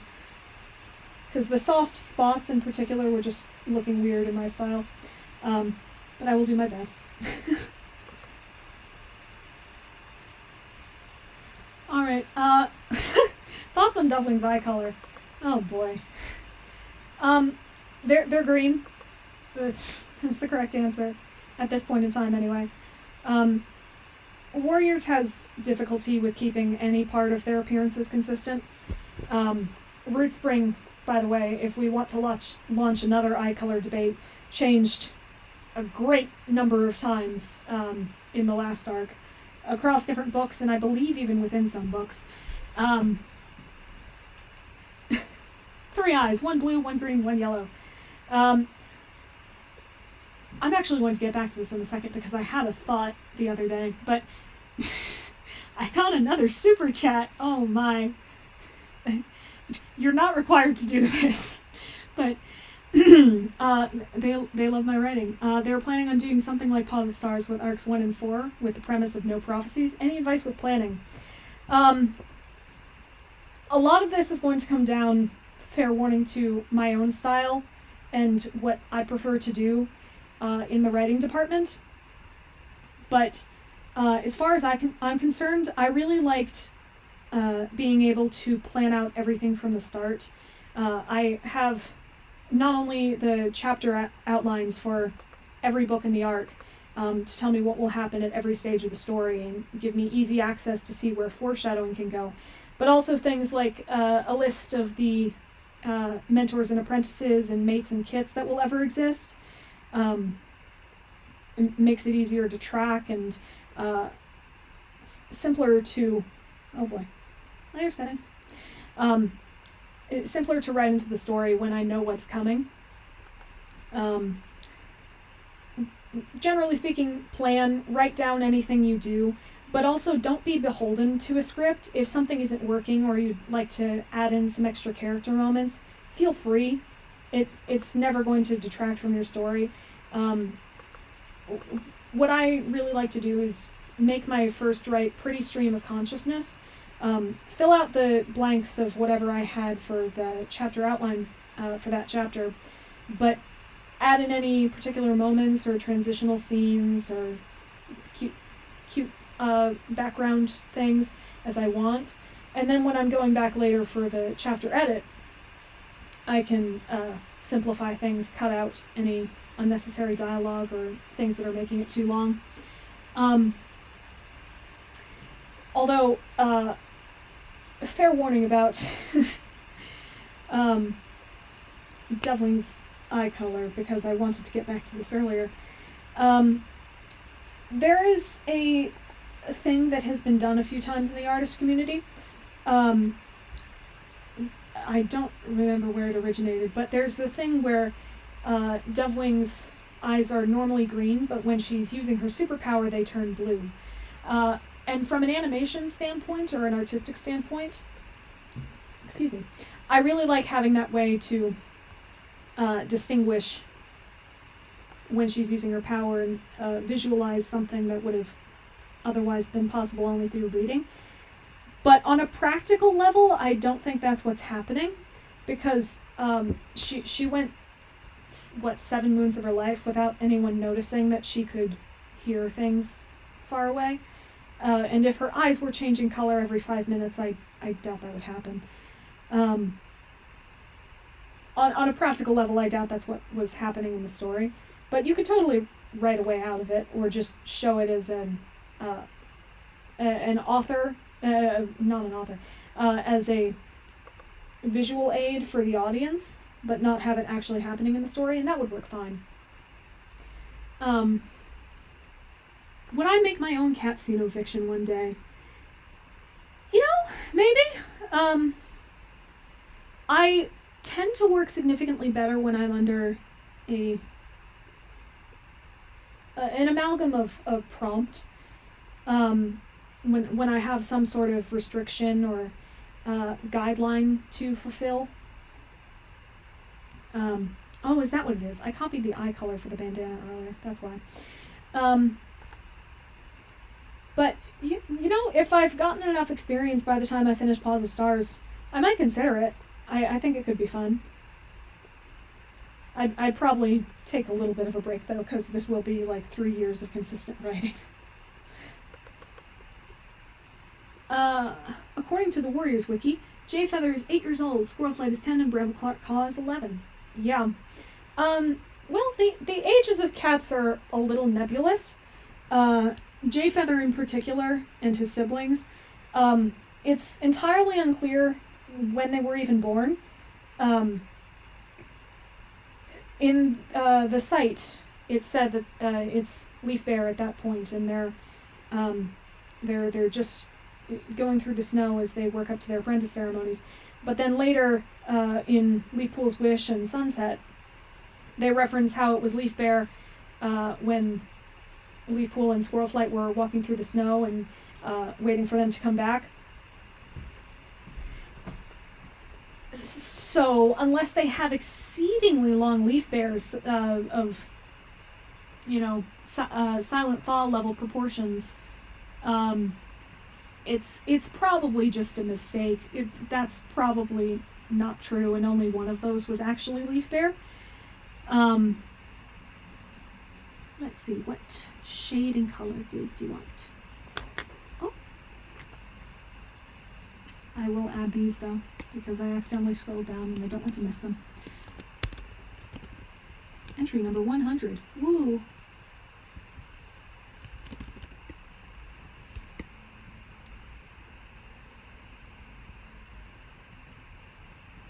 Yeah, regardless, though, Jay Feather's old. Jay Feather's very old. Everyone in the clan is a bit old. all of the actual younger characters have been given so little development or screen time that you could forget they're there half the time. It's something I'd really like for them to change, but also know they won't. 103. Alright. But as far as you, what color did you want? Whatever fits best. Alright. Grandpa line plays. Yeah, Firestar's a great-grandfather, I believe. On Sorrel Stripe's side. Lion Blaze is a grandpa. Lion Blaze is acting like a cranky old grandpa. It's, it's great. I like this significantly better than stock boring Lion Blaze. It's not the characterization I would have chosen for him, obviously. But, it's fun, sure. He's sometimes getting up to J-Feather levels of crankiness. And just being a jerk on top of it. Let's see. Well, what background color did you want? Stripey. Let's get some warmth in here. How about like a indigo? Does that look good? Yeah. Lion Blaze is acting like a murderous old grandpa. He has a weapon in this game. Yeah. Well, sure. What's the problem with that? Who's your second favorite character? I believe it's currently Thornclaw, but Bret Hart is close behind him. I love them both very much. I will absolutely be doing a video on Bret Hart one day, but I think it would be after Book 5 of Paws of Stars, because there's something important that I had happen to her in there specifically. And I want to be able to talk about it in the context of Paws of Stars for a bit of it. Go Gadget Murder Cane. Yes, absolutely. For anyone who does draw humanized warriors, I applaud you for being able to do that. Absolutely, someone draw cranky old Lion Blaze with a murder cane. If any of you have seen Ace Attorney, the sort of knife hidden in a cane thing, sword, he pulls it out and he can murder things. He can go and kill Shadow Sight. I totally want to see that. So many wrinkles. This is lovely. Oh yeah, you make humanized warriors. Ace Attorney is still one of my favorite series in general. It's very long, and I don't have any of the consoles that can actually play them, but any game that can basically be read as a visual novel and you can miss nothing, I am totally on board with that. Professor Layton, also in this category, and I really need to play more of those. Do you think Swiftpaw would have been a better mate to Bret Hart than Cloudtail? Probably not. Swiftpaw, at least by the time that he was finishing up his apprenticeship, was kind of cocky, a bit entitled, a little impulsive, didn't think about his actions too much, kind of told the clans that Broken Star was being sheltered in ThunderClan and caused a war. He was meek originally, but not so much now. I think Cloudtail has been a relatively good mate to Bret Hart, if you discount everything that happened in the latter half of the New Prophecy, which I usually do. Jeez, that was absolutely ridiculous. Have I played Diabolical Box? No, I really need to. I've only played the first one. I need to actually get to doing these. I think it was because the first one was free from the App Store and the other ones cost money, or that they were all paid for separately, and I only played one of them. The excuse doesn't matter, I just need to play more of it. The Ace Attorney Trilogy is on Steam. I believe it's on Steam for Windows. I checked that out, unless they changed it. I am a poor soul who uses a Mac computer. I don't game much. Yeah, let's just disregard the last half of the New Prophecy in general. It adds nothing of value. I mean, it jumpstarts the entire Power 3 conflict, so I guess you can't totally discount it, but nothing in it is good. It's not a good time, except for Cinderpelt's death is okay. I like Cinderpelt's death. Mudclaw's coup's not bad. But Daisy drama with Cloudtail and simultaneous Brightheart drama with Leafpaw, both of these are awful. They're annoying to read. They take everyone out of character. It's just bad. It's bad. Daisy, yes or no? Yes, absolutely. Outside of the conflict I am so sorry that she was put into at all in the new Prophecy, everything about her is great. I love her. I love her failed romance with Spiderleg and what that could mean for her. I love every single one of her kits, and I love imagining what her relationship with them could have been. Seriously, all of her kits are some of my favorite characters. Oh, jeez. Wait, question for Razzle, if you're in the chat. Are these supposed to be matte stars? Oh, no, wait, they have sketching. I'll use the sketching. Sketching, good. Let's add sketching. Yes. Have you read Yellowfang's Secret? Yes, I've read every book in the series. Yellowfang's Secret is not good. So I would probably have to dedicate a whole video to explaining exactly why it's not good in so many ways. But oh, geez, it's not good. Nothing about the choices it makes improve anything, and it's aggravating to see Ragged Pelt and Yellowfang's abusive relationship, and it even manages to retcon a guidebook. That's impressive. You retconned a scene from a guidebook. Yellowfang's Secret has no regard for the canon, and it doesn't care to. It's just bad. It's bad in so many ways.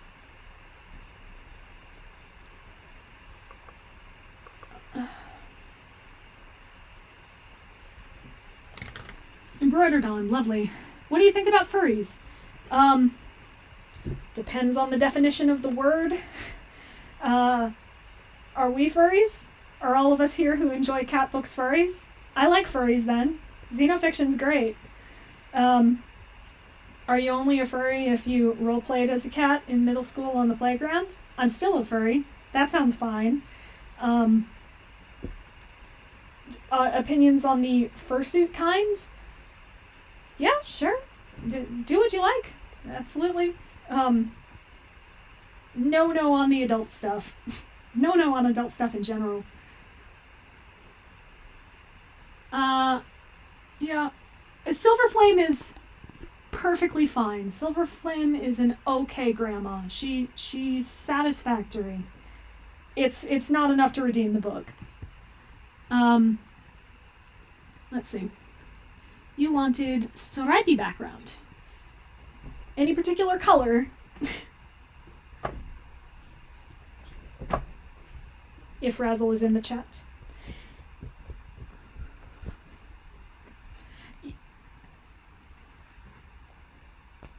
Oh.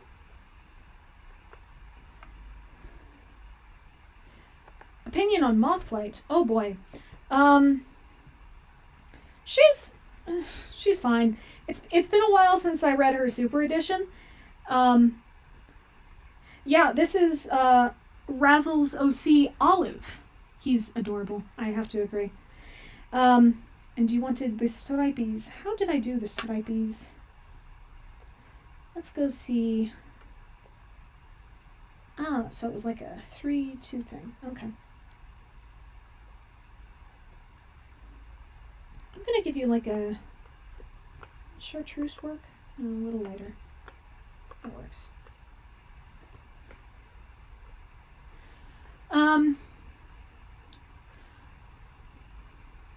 Have I watched Encanto?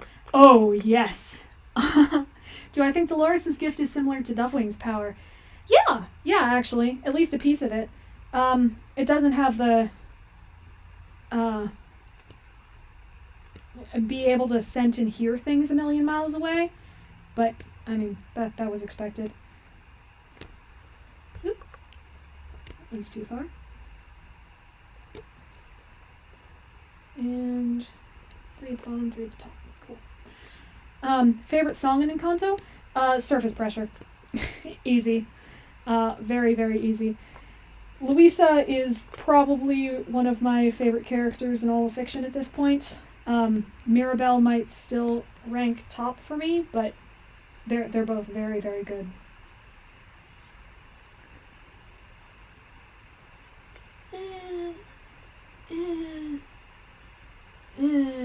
No. Lighter color stripes. Not too much contrast. Yeah, that's good. If I like family dramas, yeah, absolutely. Frankly, even if you don't like family dramas, I think Encanto is just so beautiful.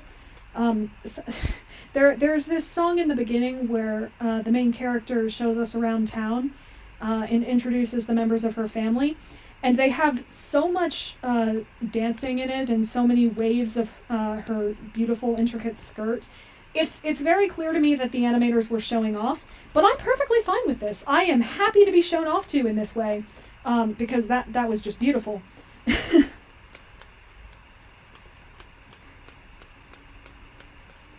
Basically, everyone should absolutely watch Encanto. It's a gorgeous movie, lovely music, everything's great.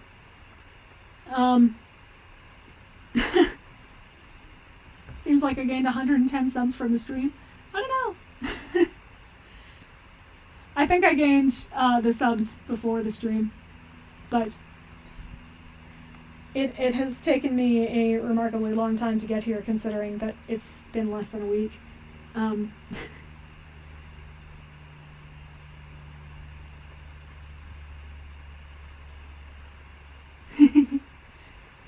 Oh yeah, Tio Felix is absolutely handsome. Every character in there is really attractive. Like in the cartoon way, like I don't know how precisely they would translate to real people and how attractive they would be. I'm not a good judge of human attractiveness, but as far as their cartoon designs go, they're all lovely. All right, and that's Olive complete. Olive will soon be showing up in the slideshow, theoretically. All right, time to choose another. Do.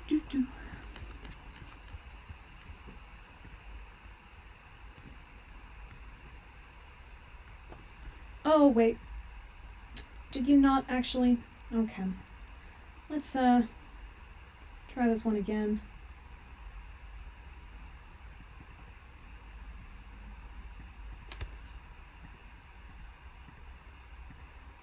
Nope. Add directory. Slideshow. Open. There we go. So theoretically, it should have been true the whole time that multiple cats were showing up in the top right corner. Not just the 2 that I did as examples, but also the 2 that I've already done. We'll see if that actually works this time. Yay! Good. Okay.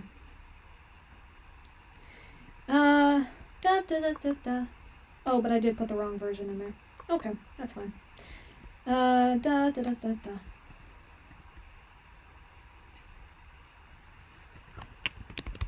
background.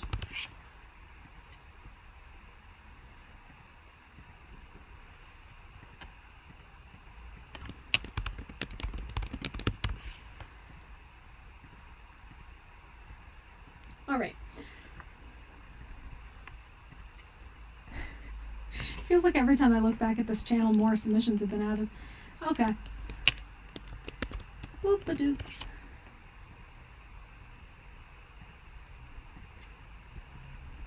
We are up to 104 right now. And I will choose from there. Yeah, of course you can make them your profile picture. Once I give you these drawings, you are absolutely allowed to do anything you want with them. 104. Let's choose 73. All right. Ooh, interesting. Okay.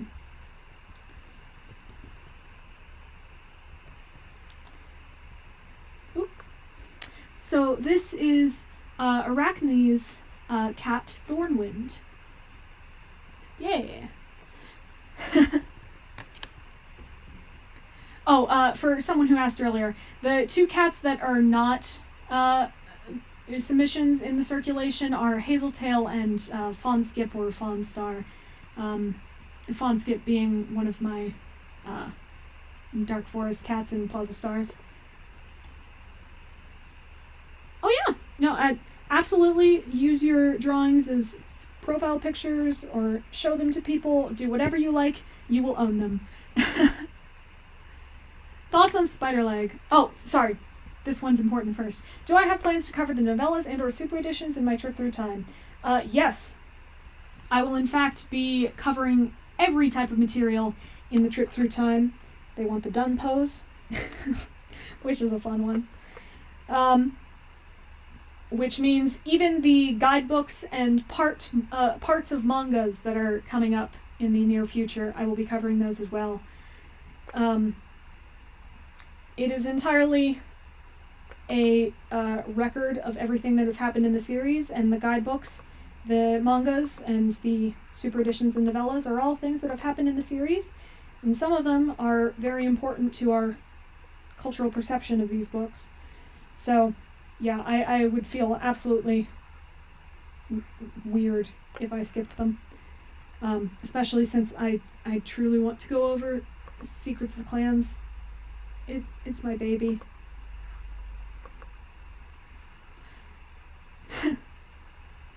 Fawnskip, not to be confused with Moon Sandal. Fawnskip, a generator gave me the name Fawn, and I said, cool, so this character is going to be named Fawn something.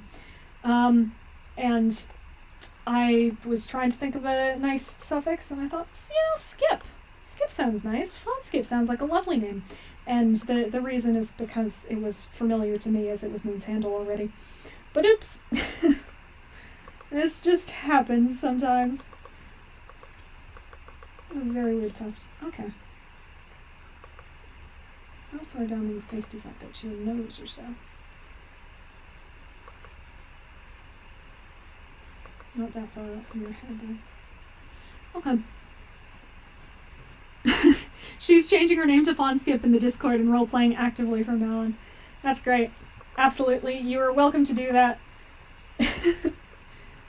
I feel like, in the event that an audiobook does ever become a project I'd like to do for Paws of Stars, Moon gets dibs on being Fawnskip on account of me stealing her name.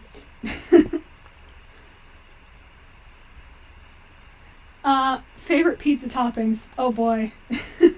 So my absolute favorite, we had a conversation about this in the Discord the other day, is actually a combination of sausage and olive.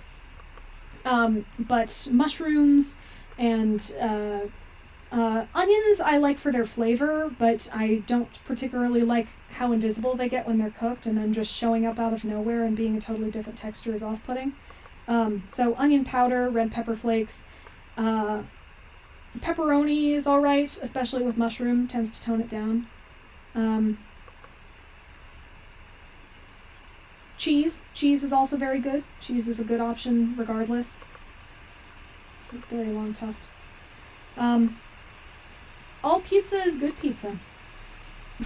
Just always eat it from the crust first. That's the rule.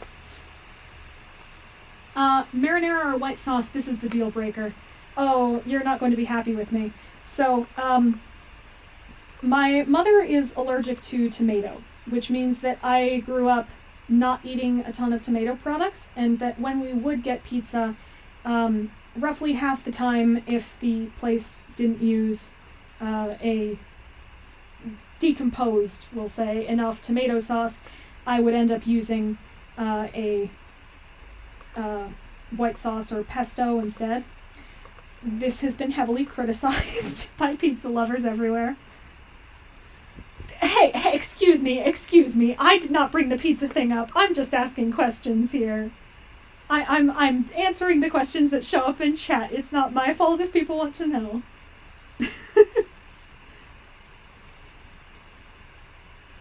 Yeah. White sauce. So There's two types of pizza that can be described as white pizza. The first is one that doesn't have sauce. It's just the toppings on cheese on bread, and it doesn't include any sauce at all. The second is one that actually uses Alfredo instead of marinara sauce as the pizza topping, which is quite good. A little rich sometimes, but it's nice. I'm gonna need to move this up, move this down. The sauce is not mayonnaise. No one puts mayonnaise on pizza. That would be silly. White pizza is not a crime. All pizza is pizza. Opinions on the upcoming Warriors book Sky. The cover looks weird. It seems that they're going with the trend of using river, sky, probably wind, shadow, thunder, maybe star, maybe warrior, some final climactic sounding word.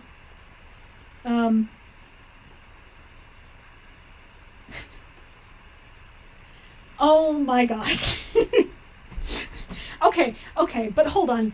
Liquid marshmallow on pizza is actually a thing. But it's not regular pizza. What you do is you make a cookie crust, usually a shortbread or sugar cookie, so that it has the more subtle taste. And then you put either chocolate ganache or liquid marshmallow over it. What I've seen a lot of people do is that you coat it in ganache and then you put whole marshmallows on top and let them melt in the oven as if they were the cheese. And then you can add candies into them or chocolate chips. This is dessert pizza. I did not invent this. This is not my fault. Oh my gosh. Moon has been on a years-long pizza debate with me. If I even bring up the word pizza, she will get very fired up.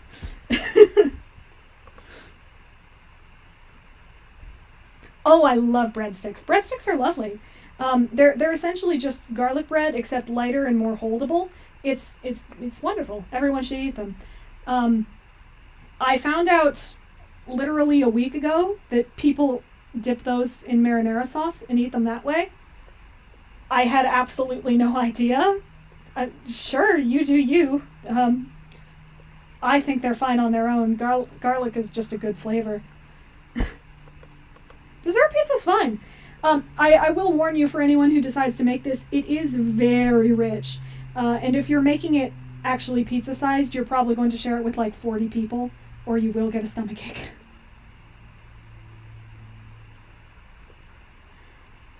Sushi pizza from Kitchen Nightmares.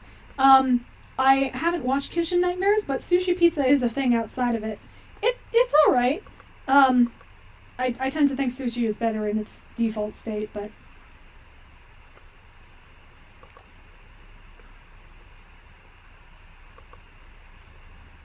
Completely forgot about that. Whoops. Thoughts on Starclan? Apologies if you answered before. It's very weird. There's so many aspects of Starclan you could talk about. The way it isn't actually an omnipotent force over anything it receives the prophecies, its attitude towards the dead and the living for that matter, its inability to take responsibility, the cats who ended up there or didn't, the fact that cats can't age there, and the fact that it's not actually a paradise. Like, it's not a good place to live. It's pretty much just like the clans, except you don't have anything to do, so you're bored all the time, and you don't ever get to age again. So if you're an apprentice or a kit, you're just out of luck. Dairy Queen treat pizza. I don't have any Dairy Queens near me, at least not that I know of, but I've learned about them recently, and it seems like a fine establishment. Oh, and how they use living cats. Yeah. A Starclan-centric book or a kitty pet-focused book. Both good ideas. At this point, Starclan's so messed up that I don't think there's anything... Get a better look at this. I don't think that there's anything they could really do to make it worse. I say that knowing that I'm probably jinxing it, and I'm sorry for what horrible atrocity I've caused to the future. But I think having someone in Starclan could at least force them to come up with something that the cats do there, which would be interesting. Pan pizza or hand-tossed? Both good options. I say pretty much whichever one you feel like that day. Recently, I had a pan pizza, which was nice. When it's from Domino's specifically, which is not my favorite, I prefer local places, but when we get Domino's, I usually get the pan pizza, because they just use so much sauce and cheese that I need the extra bread to counteract it all. But hand-tossed is usually perfectly fine.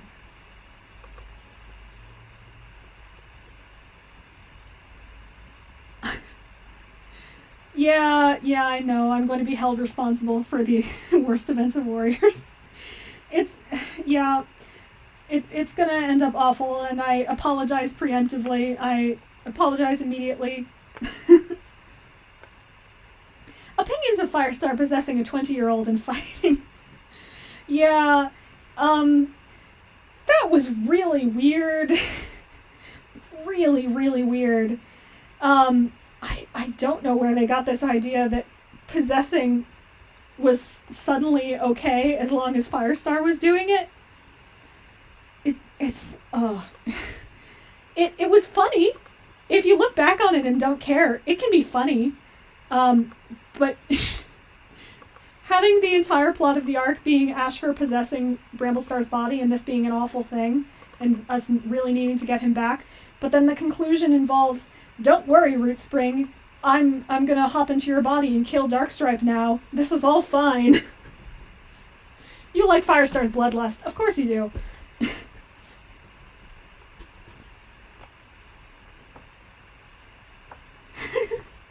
Yeah, well, I think the way it works is if they're a protagonist, or if we've decided we like them here at the Errands team, then everything they do is correct. That's the way it works. Very simple. What's your thoughts on the protagonist theme of ginger brown cat, black cat, and gray cat? I think it might partially have to do with just color balance. I think having... What? Oop. Nope. Don't do that. Oop. Okay. I think having a variety of colors on the roster can make it more interesting to look at and can make the covers slightly easier to differentiate from each other.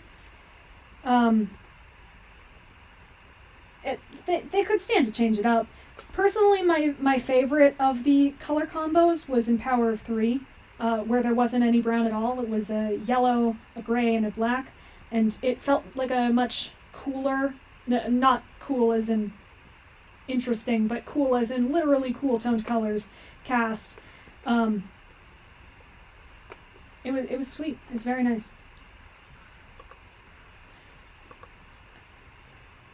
Favorite arc. Omen of the Stars, despite all its faults. It gives me so much inspiration, and has so many wacky concepts thrown in it that I can't help but love it. Best quality arc is probably either the first or Dawn of the Clans. But they both have serious issues that prevent me from giving them a perfect grade. You're glad to have another black cat. It's been 12 years since Hollyleaf was a POV. That's correct, yeah. We haven't had a black cat POV in a while. No, you have a much sharper nose. Gonna redo that. Black cats are blessed. They are. They're very pretty. I think, in general, I would very much enjoy it if we could just keep Flametail black. We've already torn Frostpaw's potential whiteness from her. Let's just keep Flamepaw pure black and not try and rope in some orange with it just to make him more like Firestar. That's Flamepaw's job. So, jeez. That's not Flame Paw's job. Yeah, it would be nice to have a Tortie or White Cat as a protagonist. That's what I was really hoping for in Frostpaw because of the name. But, it didn't happen that way, so I guess we're just gonna have to deal with that. I'm refusing to make official designs until we see these characters in action and I have some idea of their personalities or role in the story. But I probably will, at the very least, give Frostpaw white accents. I'm going to take some water.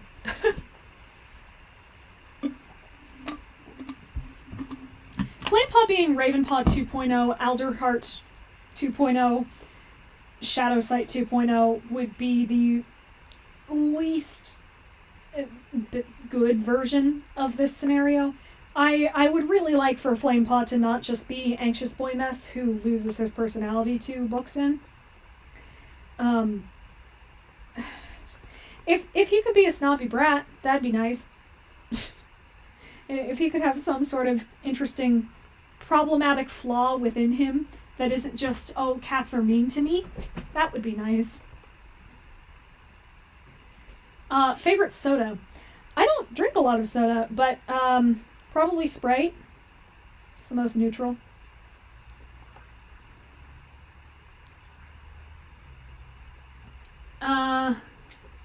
Least favorite arc. Oh.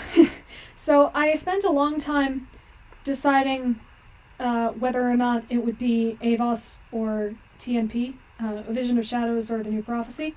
Bouncing back and forth between those every few months or so.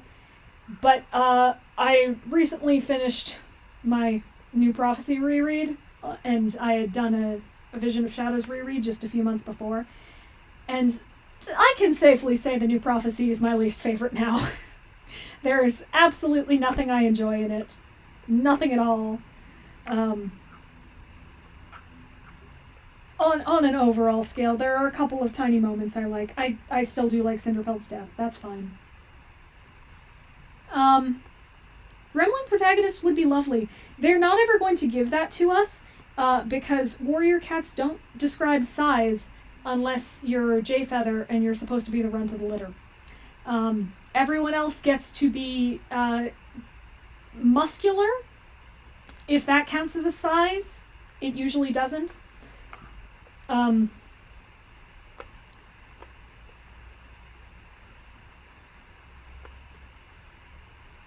Yeah, I don't have the love for Shattered Sky that many others do. I wish I did. I wish I loved it to pieces. I can't.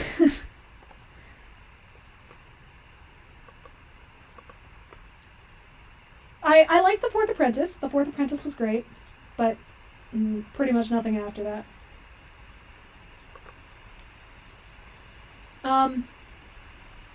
Sunny, I thought you really liked Dawn. Okay, let's be clear about this. I do. I like Dawn. It is easily the best book in the New Prophecy. It's still not something I would rank over most books in other arcs that aren't the New Prophecy. But, like, it's good. It has a lot of nice character interactions for characters that otherwise don't have them. It's like the one book where Brambleclaw, Crowfeather, Stormfur all get to be likable characters in any way. And Squirrelflight and Leafpool are both lovely in it. It's just... it doesn't hold up when I'm thinking of the other books and other arcs.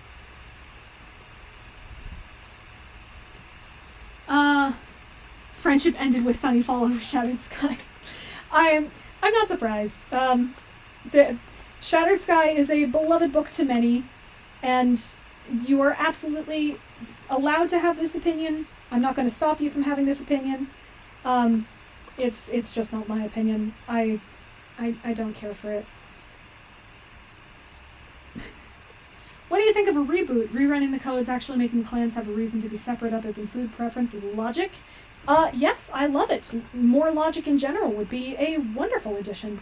I would love to have some logic in my cat books. A reboot specifically?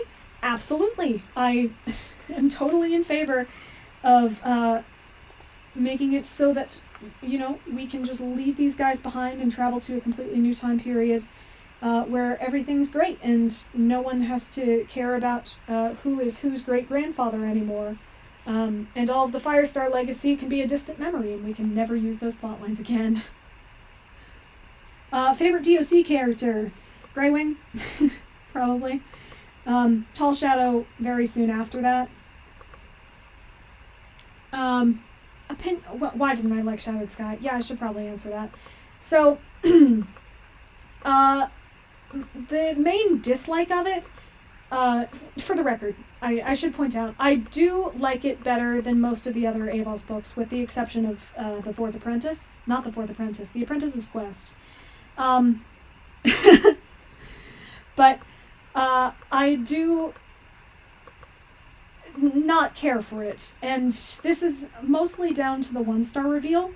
I don't like retconning his initial personality to actually I was always an awful cat, because it takes away from the impact of what he had in the new prophecy, that he was changing his ways and deciding to become someone different. Even if it wasn't a perfectly done plotline, it was a fair one. It was an okay one. And the reveals in Shattered Sky just turn that idea to dust. But also, a lot of the reason I've heard people especially like Shattered Sky is because it's brutal and it has very nice, intricate battle scenes and stuff. And I agree, I'm sure it does. But I am not someone who cares a ton for battle scenes. I don't watch a lot of superhero movies, or... Oh. Undo that, please. Yeah. I don't watch a ton of superhero movies or action romps or anything, because, among other things, I'm very not visual. I work best through audio input, and battle scenes are essentially just long drawn out, here's a visual thing, and they tend to lose my interest. So the main thing Shattered Sky has going for it is not something that appeals to me on a personal level, which is not its fault, but it just prevents me from liking it in spite of its faults. What do you think is the best and worst thing about the clans? Also, do you like fish? I do like fish, generally speaking. I suppose it depends on the particular type of fish, but yes. Best and worst thing about the clans in general, I think having a community to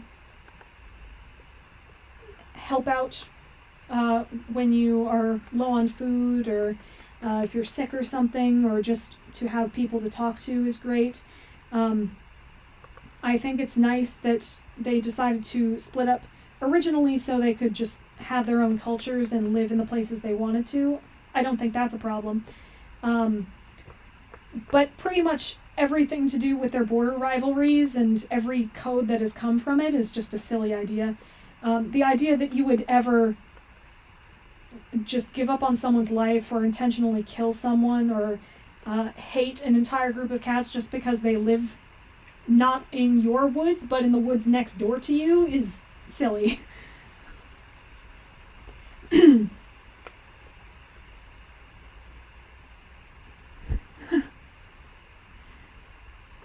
Oh, yes.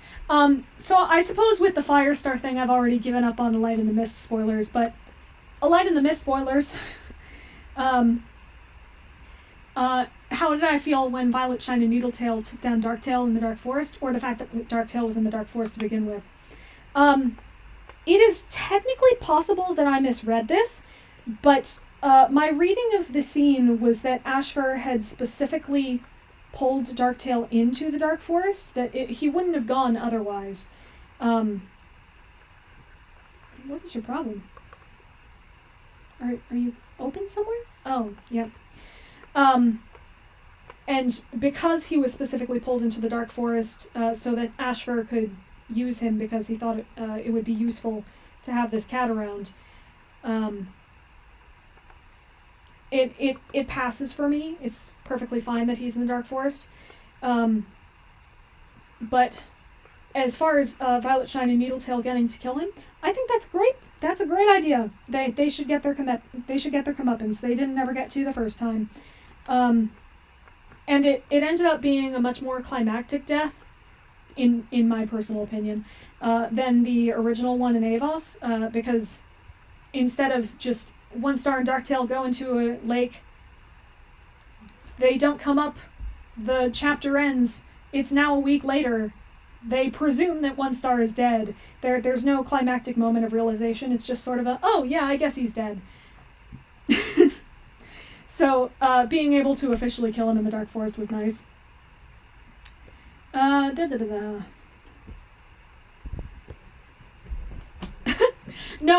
Moon thinks I like mayonnaise on pizza. I don't. But it is a white sauce. Moon is an excessively purist person when it comes to pizza. She refuses all other options. If I could write the 9th arc of Warriors, what would it be about and who would the POVs be?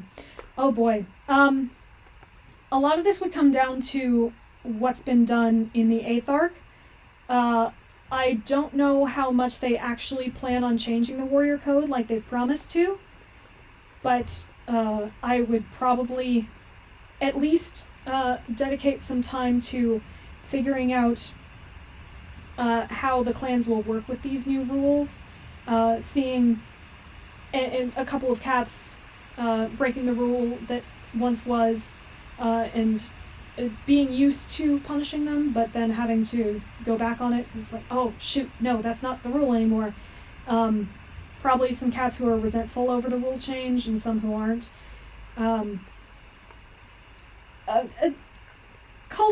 Cultural change and the reaction to it would be what I'd like to see. I don't know if that's going to be in this arc or the next one. As far as who the protagonists would be, I'd really like to put it back down to 2 protagonists, because I think they've been busying themselves up recently trying to keep 3 protagonists in. And it's not doing them any favors. If it could be a RiverClan and a WindClan protagonist, I'd be real happy. I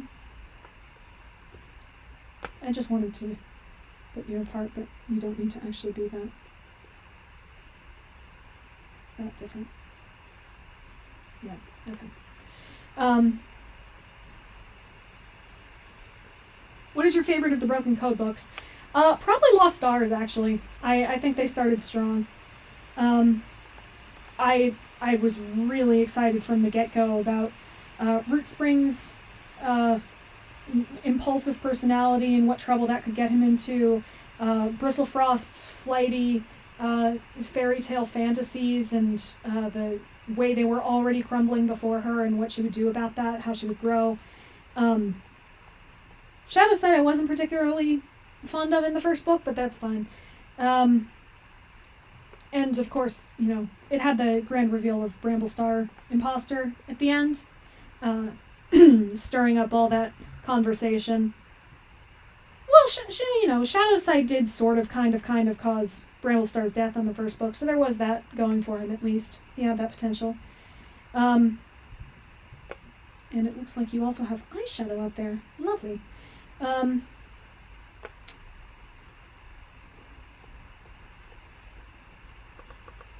It was nice.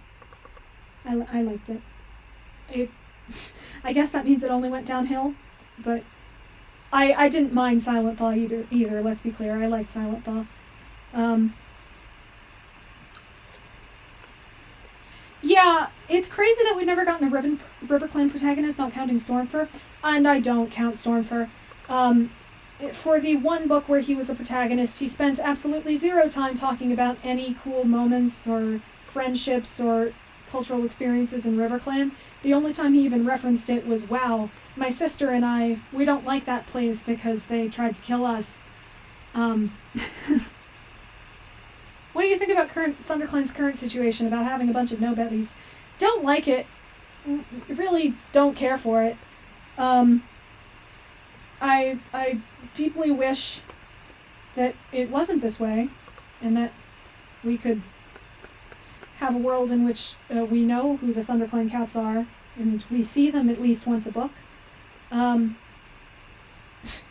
maybe that's too much to ask. I don't know. I think they could do with killing off several of them. What made me decide to start up a channel? Oh boy. Where did I put that? Oh, well, shoot. Okay. I'll redo that then. What made me decide to start up a channel? Well, in January of 2020, I started outlining and doing the chapter breakdowns of Paws of Stars. And once those were done, and I was just about ready to post the first book, I kept thinking about how much I wanted to discuss my reasons behind some of the changes I was going to have to make. I wanted to be able to discuss it both in the perspective of why I came to this decision and hear other people's opinions, why they might choose other options. And analysis of YouTube was something that was put on my radar. Analysis of YouTube. Analysis of warriors on YouTube was something that was put on my radar. And I mean, I've always loved this series. I wanted a place to talk about it. And YouTube has given me that. It's been really nice. You love my art. Thank you.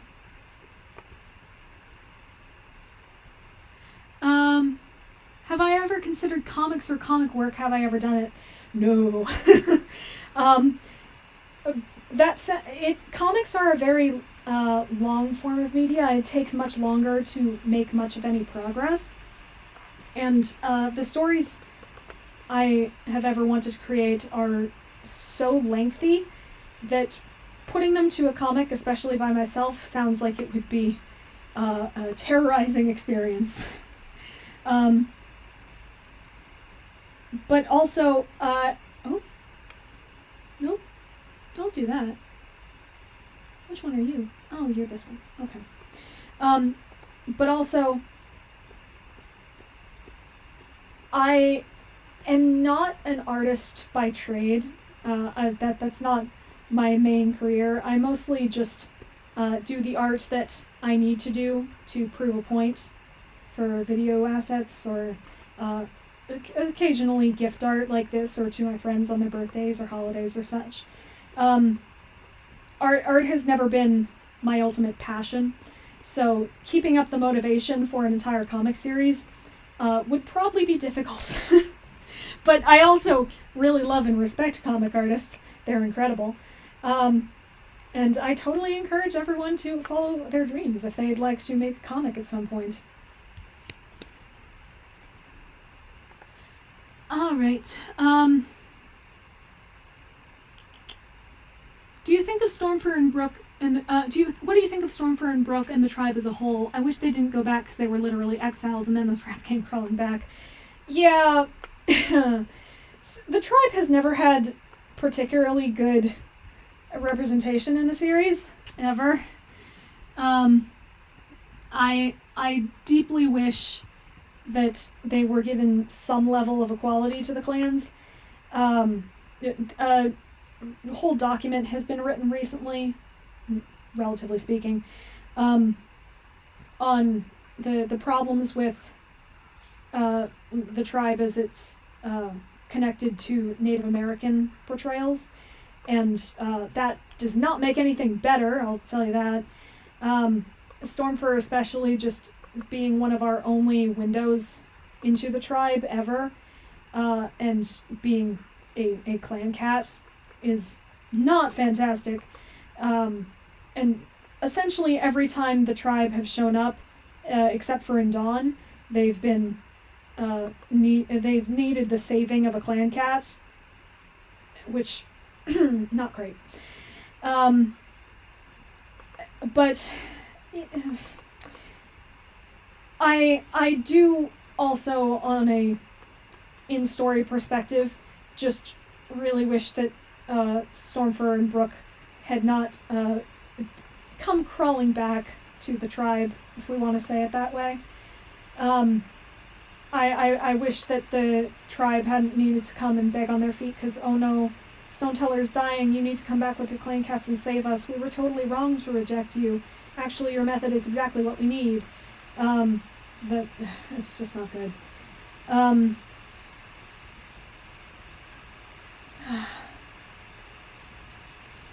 I deeply wish that we had some sort of agency in the tribe. I think at the very least, the tribe should have been able to pick their own Stoneteller after theirs died.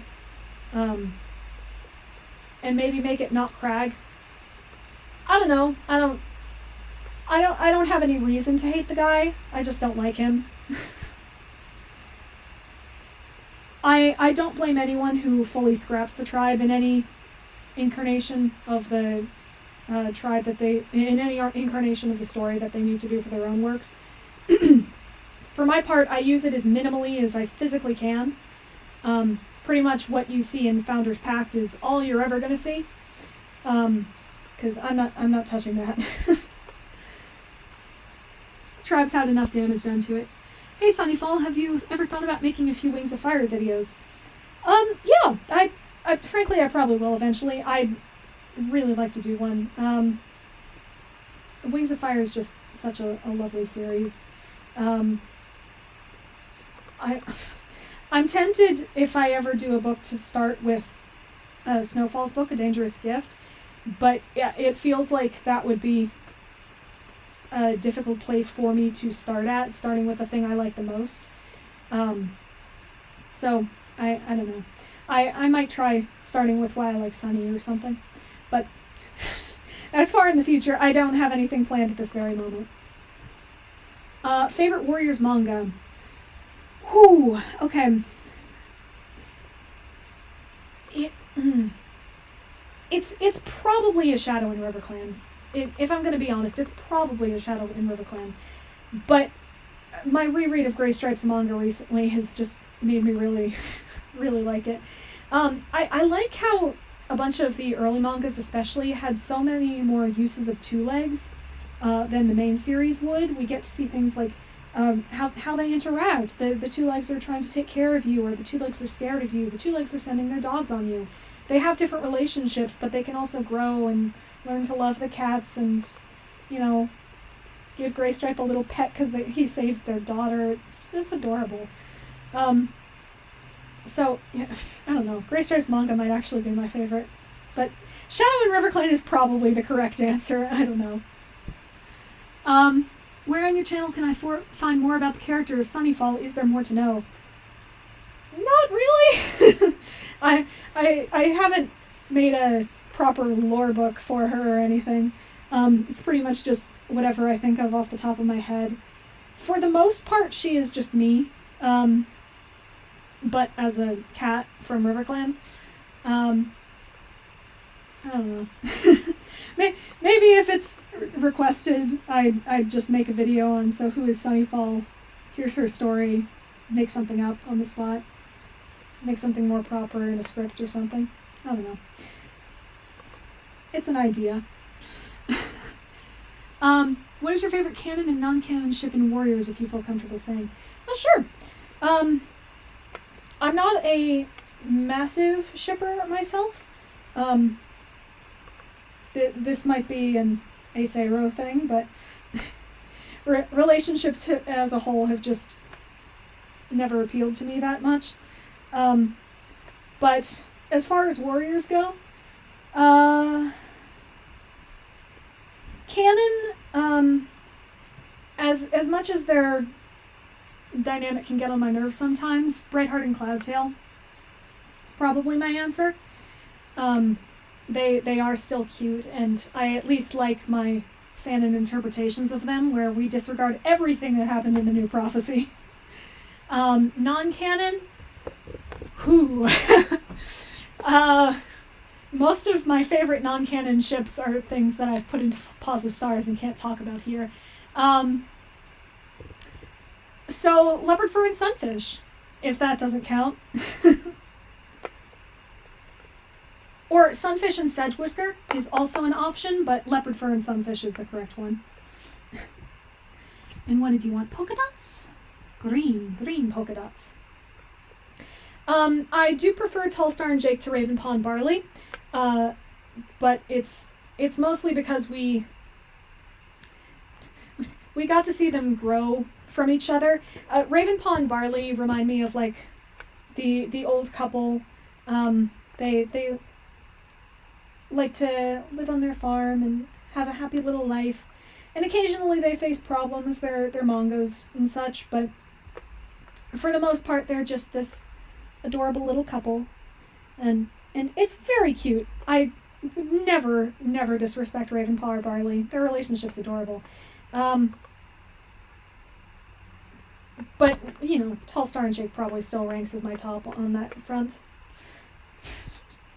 They get to develop with each other. We get to see them go on a journey, and they each get to see each other at their worst, and still love each other.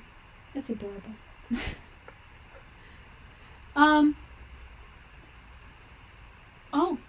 Sorry to ask again, I won't repeat, but do I have a P.O. box? Would I ever be interested in a pair of Sunnyfall ears? I don't have a P.O. box. I don't currently have a permanent enough residence for that. But yeah, Sunnyfall ears seem interesting. I don't know. What do you think Whistlepaw's role in a Starless clan will be? Well, I think she'll be a medicine cat apprentice, which means she and Frostpaw will hopefully interact, and they could become the fandom's next darling lesbian ship. I don't know. I don't know either of their personalities well enough to say. But they could just as easily have Whistlepaw fade into the background and say, yeah, Wind Clan barely has any medicine cats. Just ignore the whole thing.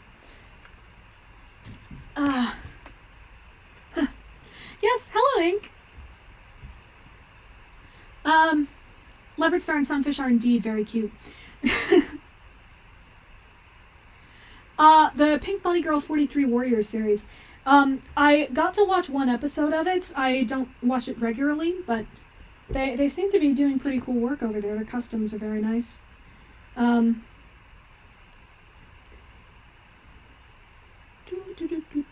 Need to save. Stream materials. Slideshow.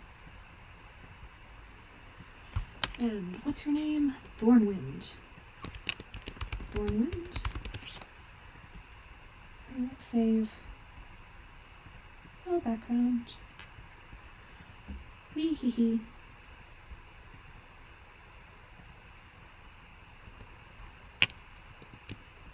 Background.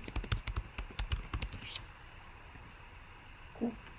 And now it is time to choose another one. Whistlepaw and Frostpaw are already in love. I don't make typos. Yeah. You know what? For all I know, they may be. I have no reason to support or deny this hypothesis. I know literally nothing about either of them yet. Come the first book, I will be able to tell you. Time to pick a new one. Yes. Do we have another? Ooh.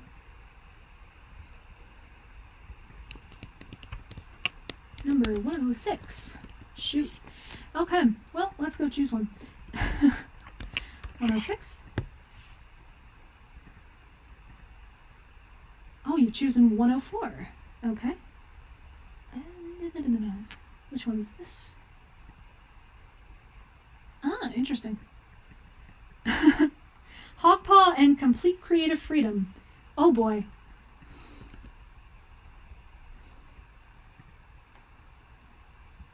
So this is Wolf's character.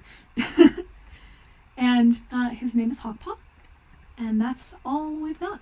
Other than that, it's up to me. what editing program do I use? I use Final Cut Pro, and I do have a reference for Sunnyfall. It's in a community post I posted a while back. It's also pinned to my Twitter.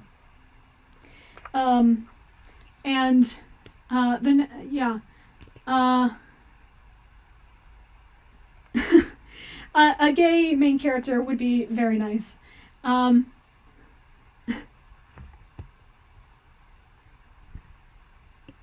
Yeah! Oh, Wolf is in the chat with us. Lovely. Well, your boy is going to be drawn. Any last-minute opinions before I choose everything for you? Thoughts on the new Warrior Cats covers? If we're saying the most recent two, they're fine. I think the 1-star one is one of the cutest cat heads we've gotten in a while.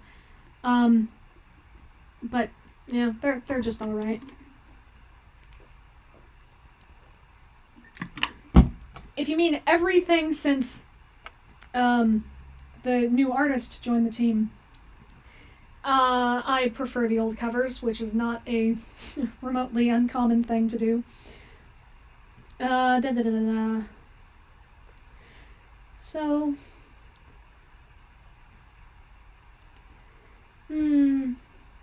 I think I'm gonna draw Confused. I think he'd look cute with Confused. For the heck of it.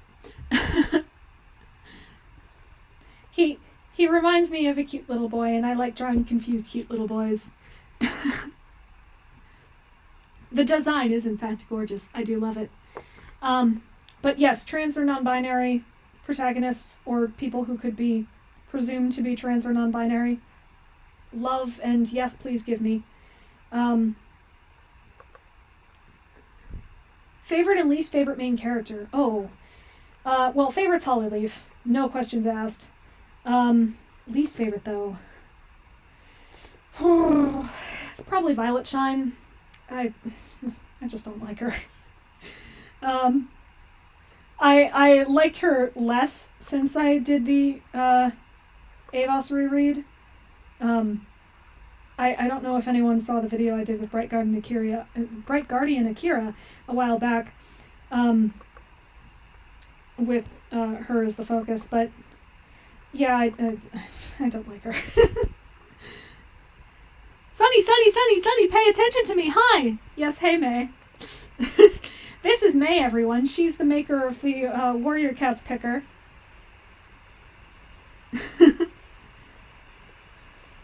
Yeah, the intense lighting is probably what does it most for me. I could do with or without the more realistic styles and the refusal to do many interesting poses or scenes in the background, but the worst one is definitely lighting so bad that you can't tell what the characters are like.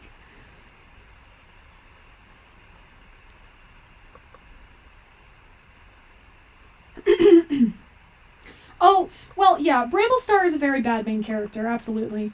But I like him less when he's not the main character. He's not a POV in Twilight where he's inevitably the worst, and he's certainly not even a protagonist anymore by the time we get to leadership duties. So, yeah, when they are a protagonist, it's Violet Shine is the worst for me.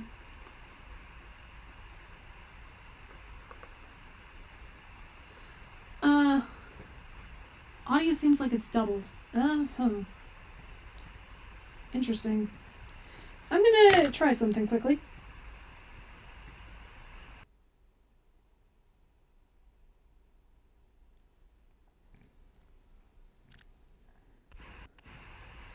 Don't know if this will do anything at all, but I have essentially removed the audio input entirely from the OBS and put it back in. I don't know if that's useful in any way, but I don't know what else could be the problem at this point. Oh.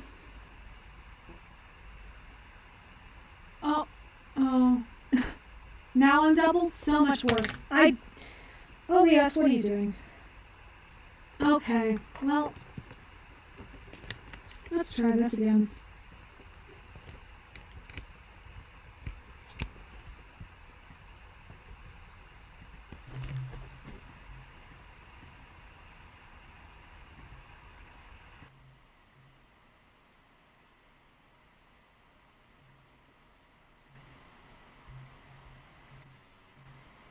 Okay. This any better? I have now removed it and switched it with a microphone. That didn't work the first time, but maybe it works now. I don't know. Oh, yay. Okay. I am so sorry about my mic troubles. I have no idea why OBS is having a problem with this one. Yay.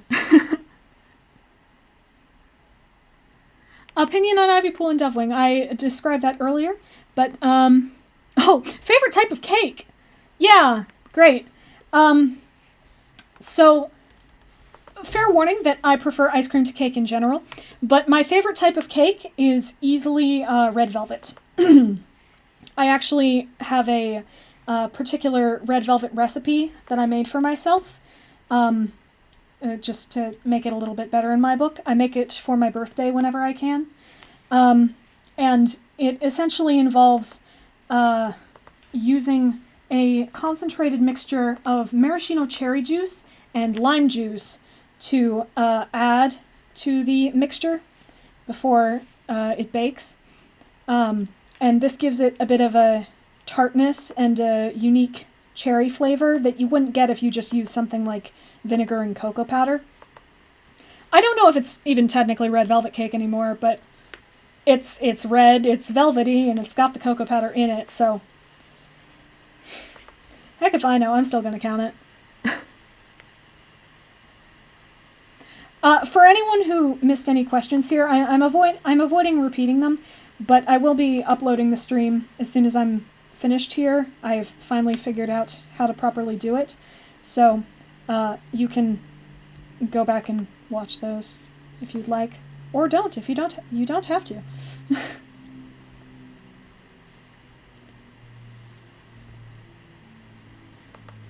Gonna need to change these. Yes. Favorite ice cream? It's probably pistachio right now. I really love pistachio, especially in the summer, but also in general. Aside from that, there's this local place that does a essentially an oatmeal cookie type flavor, and I tend to add mini chocolate chips into it to make what my family and I refer to as the Christmas frap, because around my house, oatmeal chocolate chip cookies, my mom's old recipe, is the staple Christmas cookie. So we essentially found an ice cream milkshake thing that tastes just like them, and it's very good.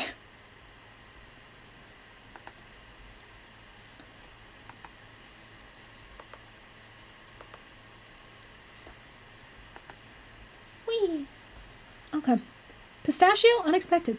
Yeah. Pistachio ice cream is darn good. I do have to specify it has to be a specific type of pistachio ice cream that I have been told is called pistachio mint. I don't know how true that is, but it's essentially the pistachio ice cream that has the it's usually the one colored green instead of just vanilla ice cream with pistachios in it. But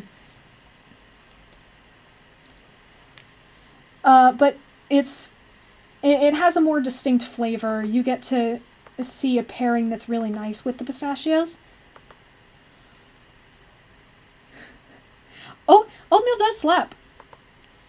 Oatmeal cookie, it's a hard yogurt, not an ice cream technically, but, well, the way they do it. But it's very good. It's so good. Favorite cat breed? Don't know that I have a favorite. Maybe Maine Coons. I don't know. One of my cats, Baloo.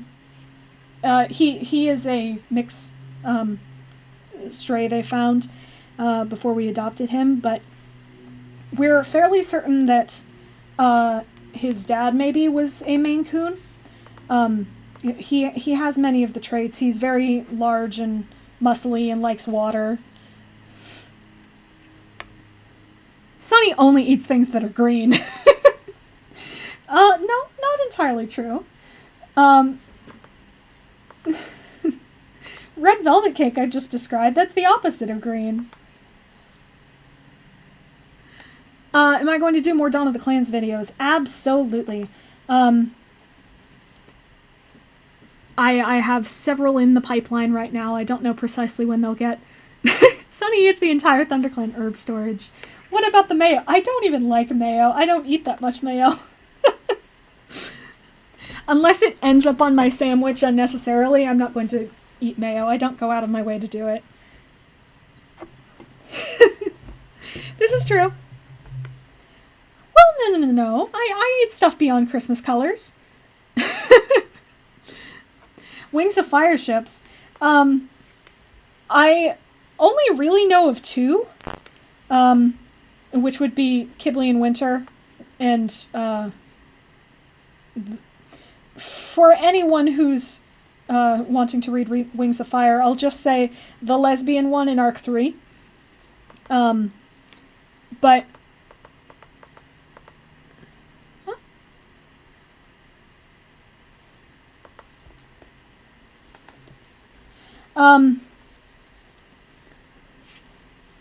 I like both of those, the canon one and the non-canon one. I don't care much for Moon with either of her ships. Love triangles in general. I've rarely seen one that works. But it's possible. One day they may find one.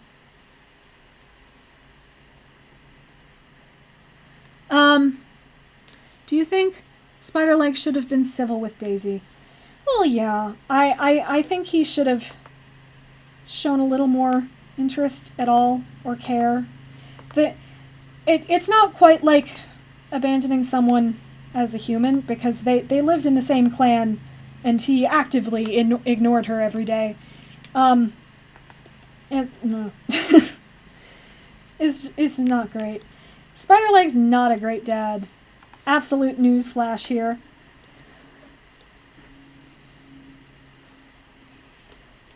Yeah. Yeah, no, I absolutely encourage everyone to read Wings of Fire. Not just for the lesbian ships, but absolutely for the lesbian ships. But also because Book 4 of Arc 3 is lovely, and everyone should experience it in their life.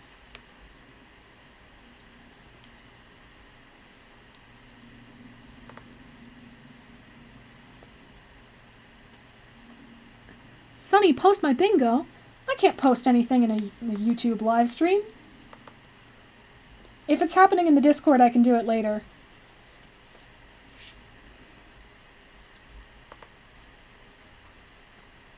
Yeah, I am not against the idea of liking Wings of Fire better than Warriors. It's not a bad decision at all. It has more consistent character writing, deeper plots, more intense action, more consistently, I should say. Yeah, it's just a fantastic series. Opinion on each of the OG leaders. If we're talking Book 1 OG, I like Blue Star. I especially like her in the first arc. And her Super Edition was okay. I still have a lot of nostalgic fondness for it. It was the first Super Edition that I came across as a child, when I found out that was a thing. So I like it in that way, but it has a lot of its own issues. Tall Star, I do really love. His decision at the end of his life was controversial, but at least the way Wings of Change portrayed it, not Wings, I've got my mind on dragons. At least the way Winds of Change portrayed it, it seems like he had gotten through every possible option to keep Mudclaw as the deputy, and that was his original goal, was to just spruce Mudclaw up a bit so he would make an okay leader in this new territory. But when that failed, he went to his last resort. And I don't mind that as a character. I don't think he necessarily made the best choice, but characters don't have to make the best choice at all times. Oh, yes, I did see that Book 1 of Starless Clan is coming out on the same day as Book 15 of Wings of Fire. Whew, yeah. I don't know which one I'll read first. I genuinely don't. I'm fairly certain that Wings of Fire 15 will interest me more, but I definitely want to be able to talk about Starless Clan 1 sooner. It'll probably be Warriors, but I'll be reading them close to each other as I can. Yeah, Blue Star's Prophecy is a bit of a mess, especially if you have any care about the canon staying consistent. It made a lot of bad choices in terms of filling out the first arc's cast and keeping in line with what they had already established about their characters.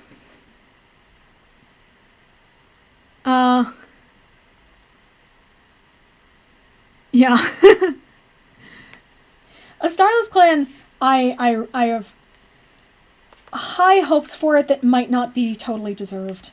But I can't help it.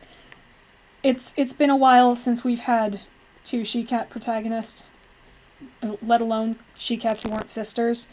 And we're finally getting a River Clan point of view and a Shadow Clan point of view who's not directly next to Sky Clan. They are directly next to a Sky Clan, but they're not next to a Sky Clan point of view. So she might actually have to interact with her actual neighbor, Frostpaw. Frostpaw the medicine cat might have to do things. Maybe Misty Star and Reed Whisker die and she gets to choose the leader. That's the best option, but there are lots of good things that could come out of this book, and I'm remarkably excited, considering how hesitant I really should be about this. Never had she-cats who weren't sisters? Oh, jeez. Yeah, Squirrelflight and Leafpool. Hollyleaf had brothers. Oh, jeez. Ivypool and Stubbling were sisters. Violet Shine and Twigbranch were sisters. Oh, jeez. Oh, okay. So I'm happy to have she-cats who aren't sisters for the first time in Warriors history. Good job, Warriors, for getting to this after nearly 20 years. Sunny, how would you rank the arcs? On favorite to least favorite and nothing else. Omen of the Stars. Dawn of the Clans.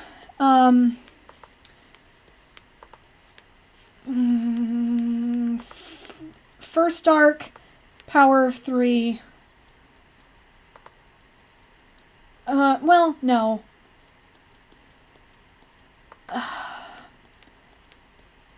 Broken Code over first arc, actually. Broken Code, first arc, Power of 3, A Vision of Shadows, and New Prophecy. Top to bottom. Currently, and off the top of my head.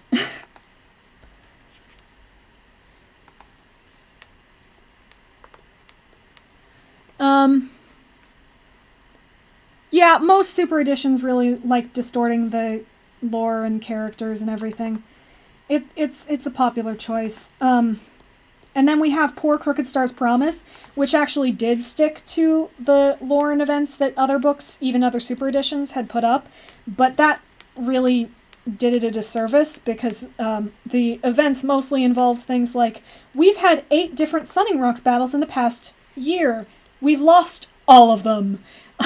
RiverClan is pathetic. How do we make them look strong anyway? I don't know. when I finally get to some of these books and trip through time, I'm gonna have a field day.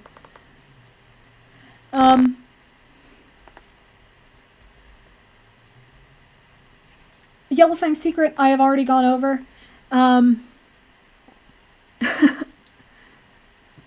Warrior Cat's animated. Yeah, it looks like an interesting project. I'm excited to see how it goes. Yeah,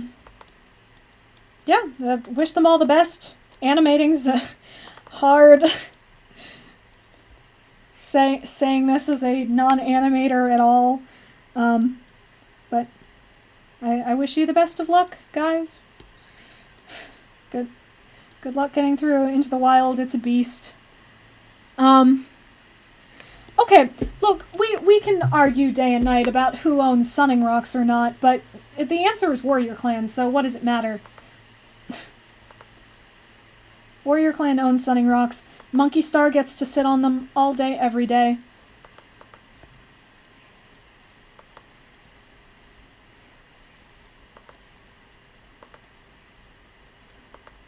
Sure, you might think you would win a fight in saying that Sunning Rocks belong to ThunderClan, and you probably would, but that doesn't stop it from being entirely unfair. It's less that I think, in the event that it was between between ThunderClan and RiverClan, that RiverClan should or does or would own Sunning Rocks, and more that I think that owning Sunning Rocks is something that RiverClan could feel proud about. It's a strength that they could rely on to some extent. Them being able to fight in close quarters, especially around water, is something that they supposedly have in spades. No, I don't like that at all, and I'm going to stop using the reference. What are you? You're a tiny little straight triangle, aren't you? But RiverClan throughout the series has consistently had an issue with actually living up to their supposed reputation of being very strong and untouchable. So not being able to have Sunning Rocks is just one aspect of that. Yeah, I know RiverClan never does own Sunning Rocks, and RiverClan also does never beat anyone in close combat because they're good at it. It's just something that they're said to have in one guidebook, and I wish that it were true.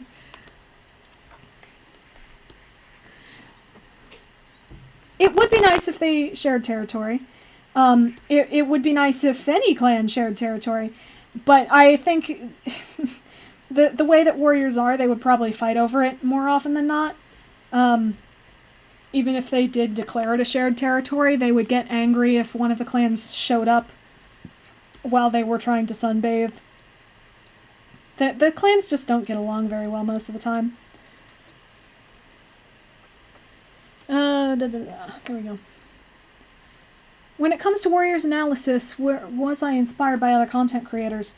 To an extent, yes. The existence of other content creators in the Warriors fandom definitely inspired me. And I admire some of their styles, but I try my best not to directly imitate them when I can. I'd like to be my own person. I'd like to avoid stepping on people's toes.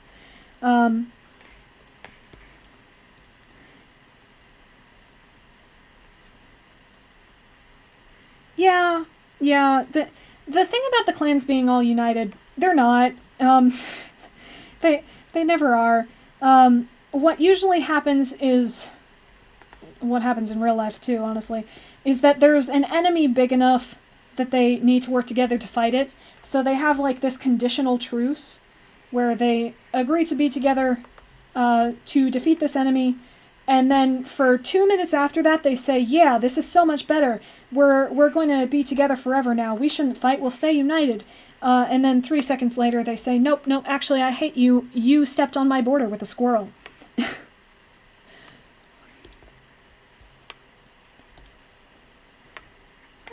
down, because I think you actually do need bigger eyes.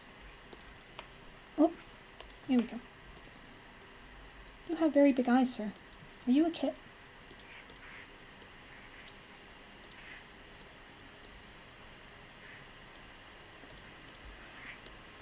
Okay. Oh, but that's off-center now.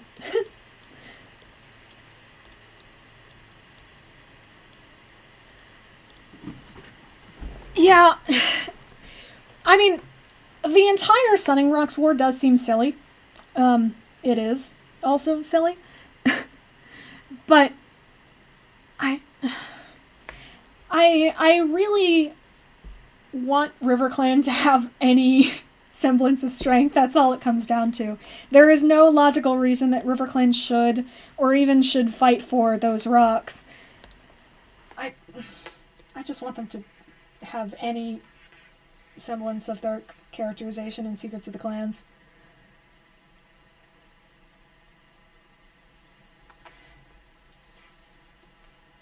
Alrighty. Got about an hour left. Keep in mind that I am willing to push a little past 6. I'll essentially finish up whatever cat I'm working on at the time. That is after 6. But, you know, it probably won't be all of them. Seriously? Again? Oh, no. Okay.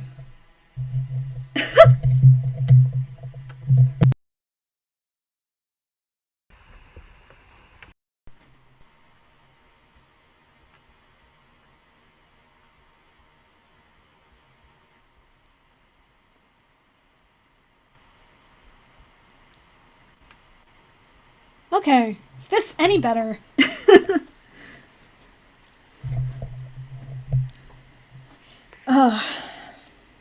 I have no idea what OBS's problem with my audio is.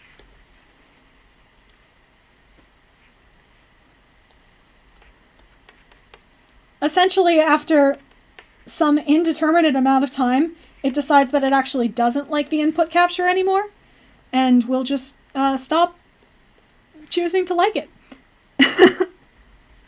Yeah, I would appreciate the help. I'm not even touching the microphone. It's like 10 inches to my right or something. About. Yeah, I couldn't tell you what's wrong with it. When I record my audio with Audacity, it never does this.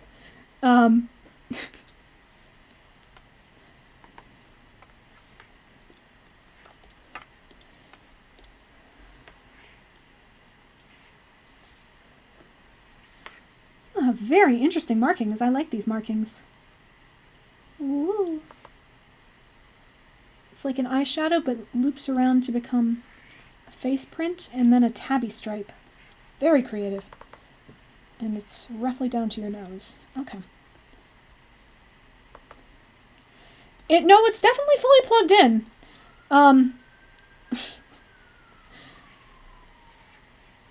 I don't know. I don't know what it is. I didn't end up entering the writing contest. I essentially just want to leave it up to other people who could benefit more from the opportunity of getting it. But it was a very interesting contest. I was pleased with the idea.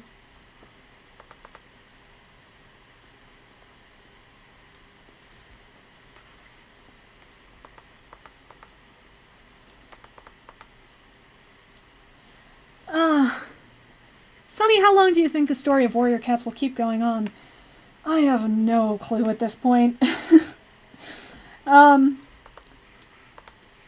I think it depends partially on how stubborn they are. 'Cause to an extent, stubbornness will stop drawing in new fans and start pushing away old ones. and they might eventually get small enough that they decide to stop. Or they might give in and, you know, do a reboot or something, which would be very interesting. Yeah, about what Moon is saying. The writing contest had categories of under 12 and 13 and up, and I didn't feel entirely right competing against teenagers.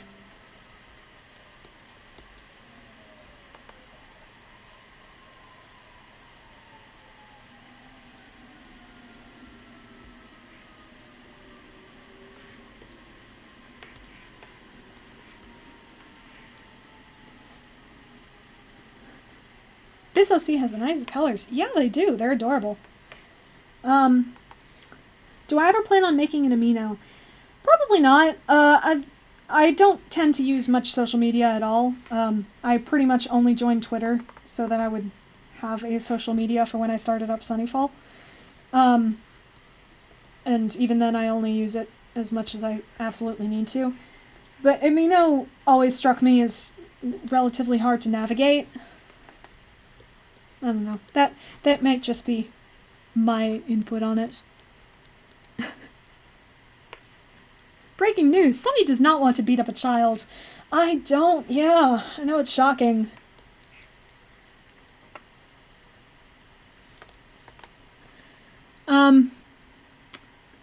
Yeah.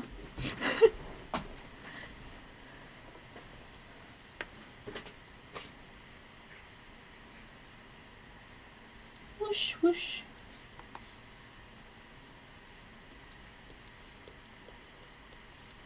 You have a little head bump? Okay. Oh, but your eyelashes are pure white. Interesting. Okay.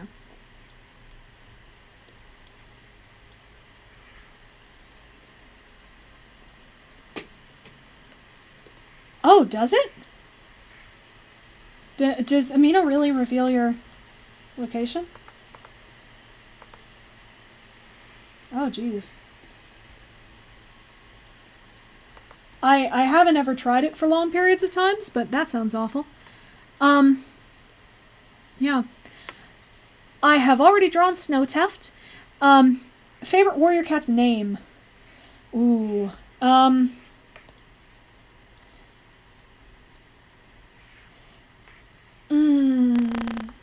Off the top of my head, Thriftier and Sunfish come to mind. But I also like things like Bristlefrost. Even Running Wind is a nice, pretty name.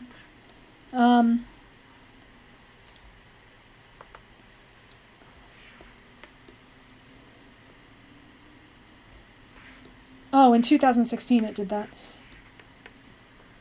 Okay.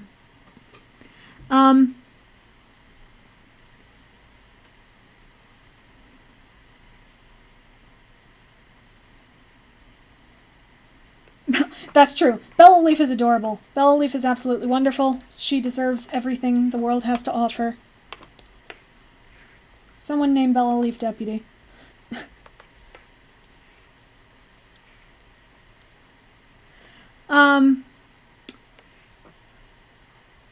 Yeah. Cinnamon Tail, Moonleap, Moonflower, Stagleap. Every name coming up in chat is a lovely one. Warriors does have some really pretty names at times.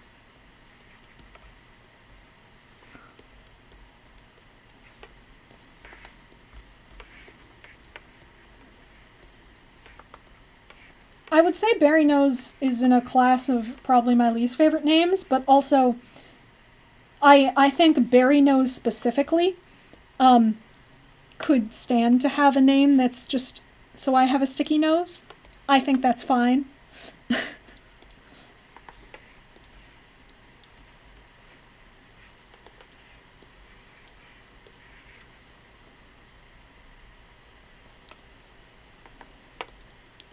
Oh, lovely eye shade. Okay.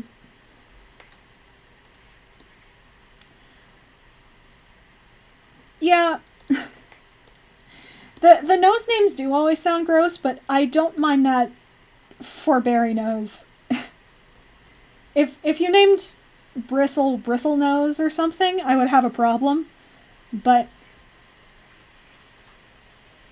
I have no qualms at all about naming Berrynose Berrynose.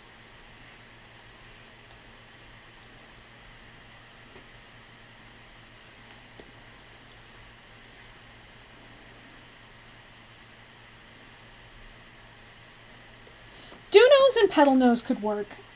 Petal and dew falling on your nose is fine. But, you know, not much further beyond that. There are very few ways in which nose names could be cute. That is just one of the few. Oh, that's not what I meant at all.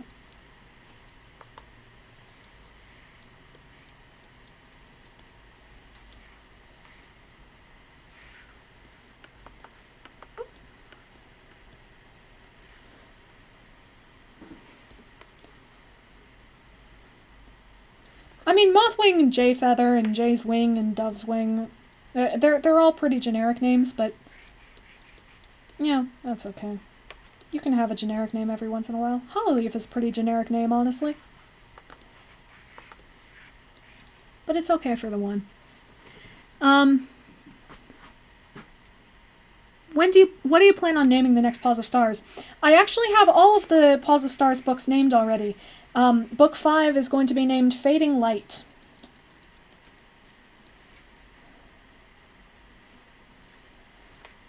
And I'm going to put these out a bit more, okay?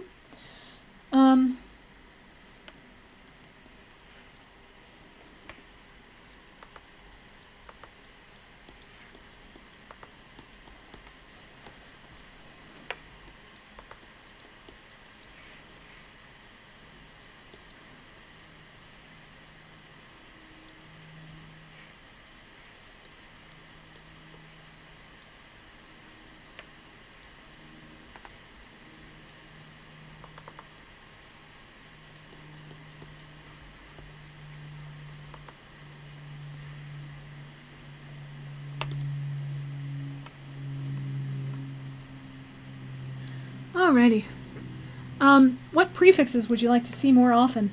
Oh, unusual ones. Pretty much everything from Skyclan. Bouncefire, Bellaleaf, Harvey Moon. I want more kitty pets to keep their names. But like not in the way that Millie does it, though Millie does it fine. I want them to keep their names just as, you know, prefixes and add something on. Sunnypelt is in fact an actual warrior cat. She's a cat in Skyclan, and she's great. Yep.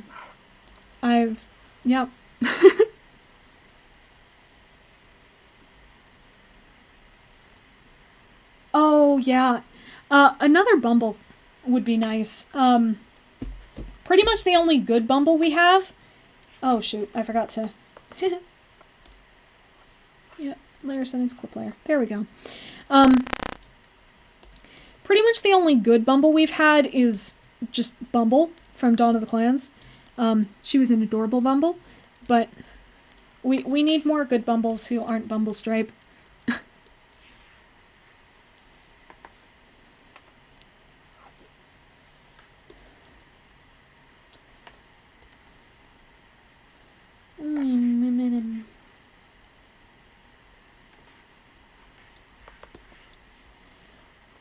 Sniffle Kitty? Oh. Oh, these names are just too precious.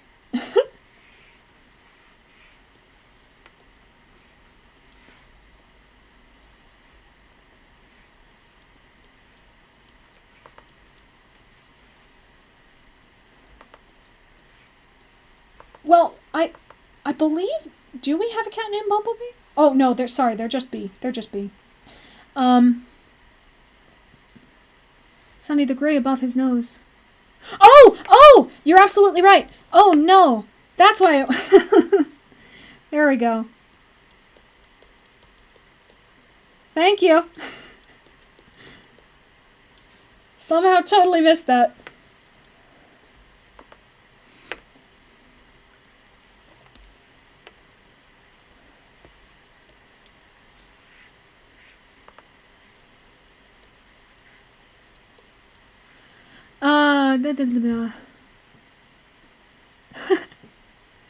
Which cats do I think deserve novellas? Oh, at the moment, as much as I railed against her in the Super Edition poll, because I don't think she has that much material to give, I would really like to see an Ivypool novella. A Fernsong novella would be even better, but one of the Briss parents, considering what happened in Light in the Mist, and just generally figuring out how their dynamic works now, and what parentships are like. Ivypool could, if she must, do a Dovewing thing and resolve that. I'd kind of rather leave the Dovewing Ivypool thing behind. I'm surprised it hasn't been resolved already. But Ivypool and Fernsong could be nice. I'd really like some other series novellas. I'd like maybe some spin-offs of cats from some of the early Super Editions, the Crooked Star's Promise, Blue Star's Prophecy era, Super Editions about some of them. I remember there was a cat called Windflight, I believe, in ThunderClan who was daughter of a forbidden couple, and seeing how she lived would be interesting. Just anyone new would be nice. And I forgot the white on his ears. Oh, is that a marking? I figured that was just highlight. Yes, I can absolutely add that.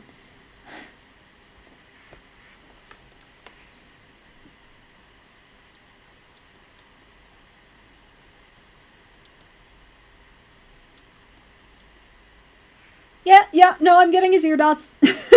Sorry. Totally mistook those for highlights. Oh, yes, Windflight is a he. You're absolutely correct. But, and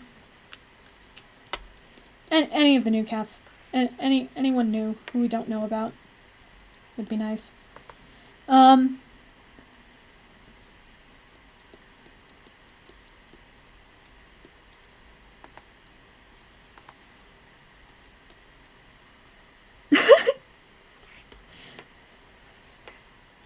No, it's alright. I don't want to mess up marking.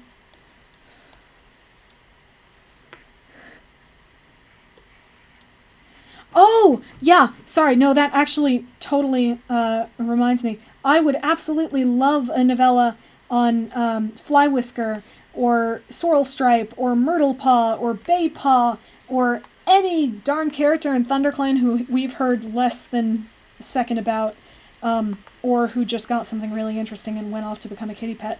I'd like to see your life. And that, I suppose, ties back into the I'd like to see perspectives from outside the clans.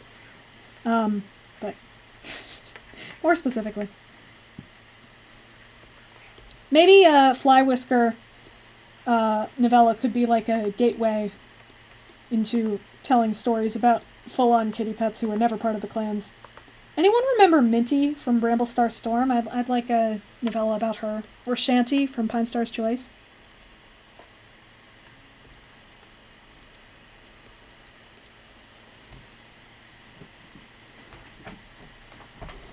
Oh, I think someone suggested that just as I was getting to it. Yeah, book about Minty.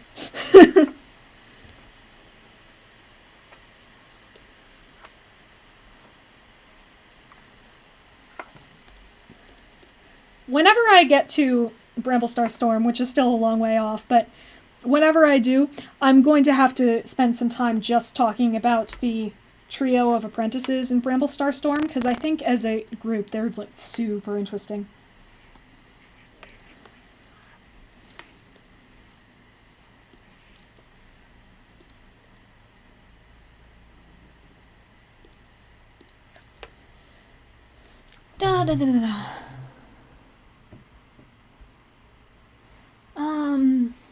Let's see. What background should you have? I haven't done one of the circle yet. Sure. All right.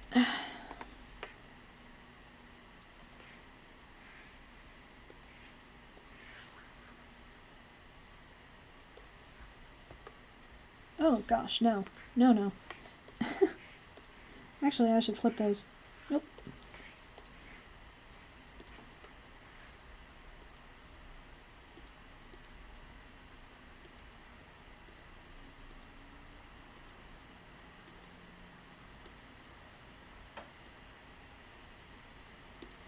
There we go. And then you can be the darker one.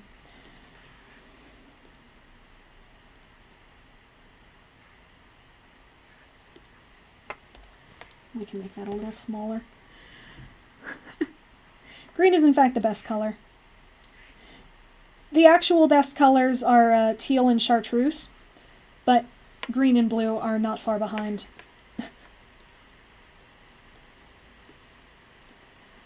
Alrighty.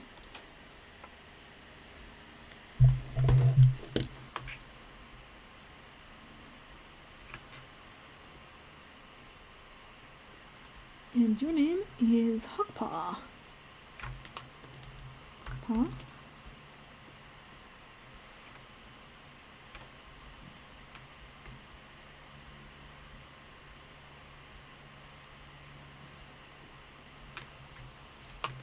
No background.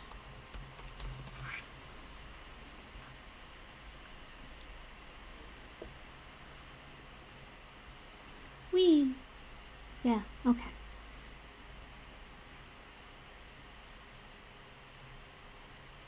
Alright. This will, by all likelihood, be my last.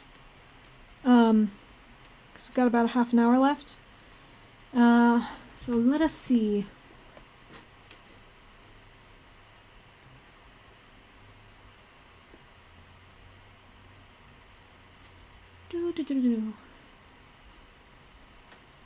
Which one shall win?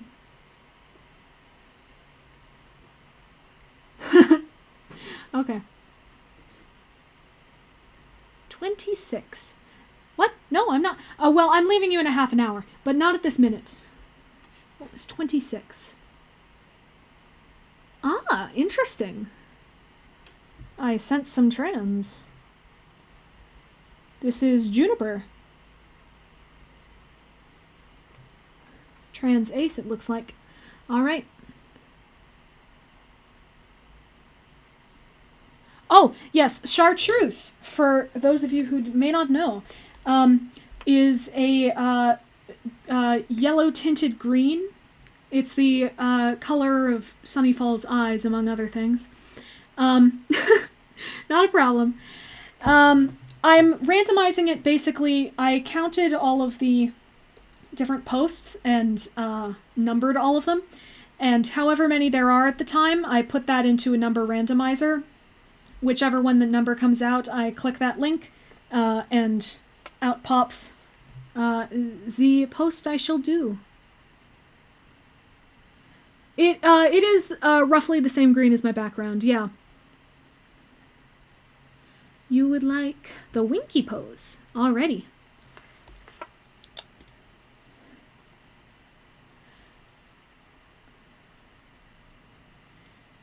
We probably will eventually have another stream like this. It's something I enjoy. Probably not for a while, though.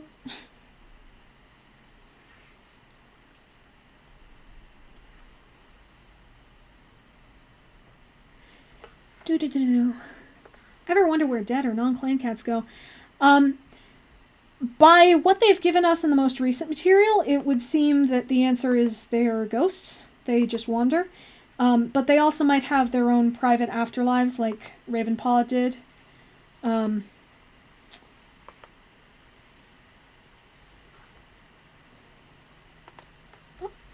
you go behind. You love sunny streams from the singular example you have.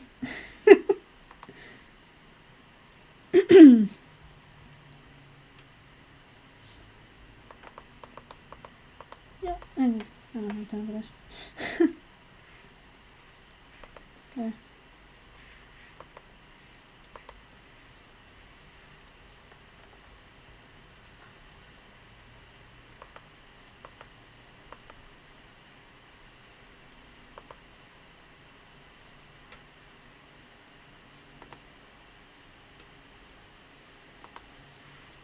Interesting year.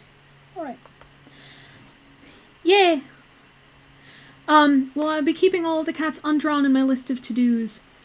If I were to do another stream, I would probably end up just, starting the count over, in case anyone had left or didn't want their cat drawn now or had a different cat to enter.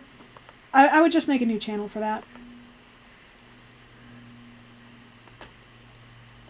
Is Tree still in the Nun with Tigerstone and Hawkfrost on the site? I have no idea. Ever played Cattails? Yes, actually. When I was considering what to do for the live stream, one of the things I thought of was playing a game. But I'm not great at that. And the one I consider testing out, since it would provide the best close to cat experience, was Cattails, which is a lovely game. I encourage everyone to check it out.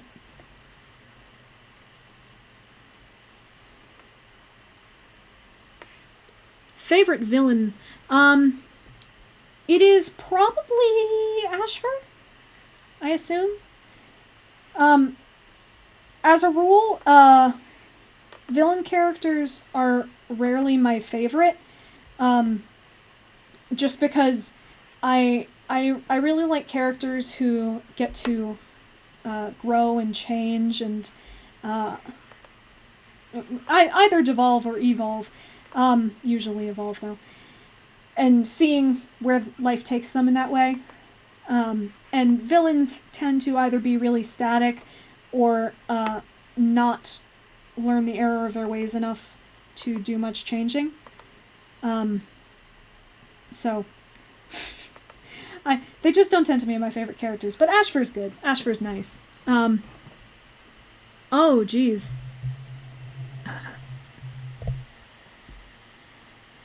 Do I have any writing advice for people who want to write a fanfic? Oh, about different clans from the original... clans that are original creations in a different location from the books. Let's see. I would say, since you're going to be able to do this from the ground up, make it distinct. Try and give every clan something memorable. Make it a place where people would realistically want to live. Not people specifically, cats, but where beings would want to live. Give them all some sort of cultural angle. Give them all some sort of different purpose or role in the story. And considering you're starting with all new clans that not everyone will know, give time to introduce them all. Yeah. Involve everyone. Alright. Ashfur is nice. As a villain, yeah. Alright. Thoughts on Goosefeather? Gosh, that guy has a sad life. So, Goosefeather, by his very nature, points out and officially sets in stone what we had dreaded for years, that Warrior Cats is a deterministic society. And no one believing him makes the story very tragic. It works well as a tragedy, but it's not the sort of book that I go back to read very often, because it's just very sad. And then in other books we see him just being a jerk, kicking Crooked Paw off the stepping stones and stuff, generally disregarding any cats because their futures might be awful. Tiger Kit comes to mind. Like, I know he has a lot going on in his life, but I don't care much for him.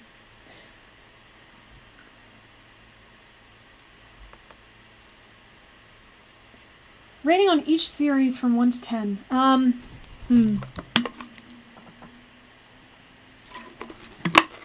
Let's see. Original arc. Solid 6.5 out of 10. It's nice, it's solid. I like most of the characters. I think it could stand to have better gender and general character balance. And, you know, the plot is just so-so at times, but it's solid, it's nice, it's good. New Prophecy, 3 out of 10. It's not very interesting. The cast is inconsistent and usually bland. The plot is all over the place, and it often doesn't have one, especially in the latter half. And it fails to make its journey interesting at all by leaving out pretty much all of the character development that they theoretically should have had. Power of 3. Oh, why? Did they not add? Okay. Let me take a second to put the 2 newest characters in the slideshow manually. OBS is not working with me today, apparently.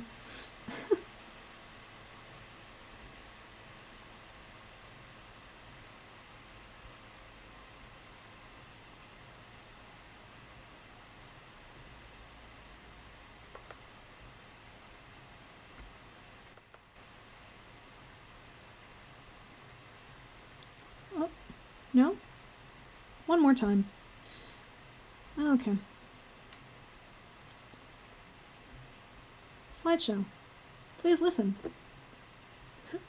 Okay. There we go.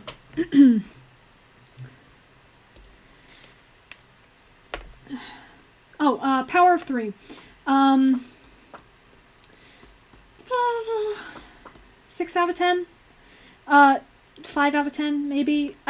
I really, really love the cast, but there flat out isn't a plot at all. It doesn't even pretend to have a plot. And the characters can be wildly inconsistent at times. I love what the detour gave us, but it's a detour. It's time to stall while we figure out what the heck the while we figure out what the third cat prophecy thing is. It's just oh, very intricate eyes. Okay, let's do this. Headcanon poly relations. Ooh. I don't think about it a ton. I think Greystripe, Millie, and Silverstream could do well in Starclan. Generally speaking, any of the cats who have had multiple mates, both of whom they were happy with, could do well as poly relationships in Starclan. I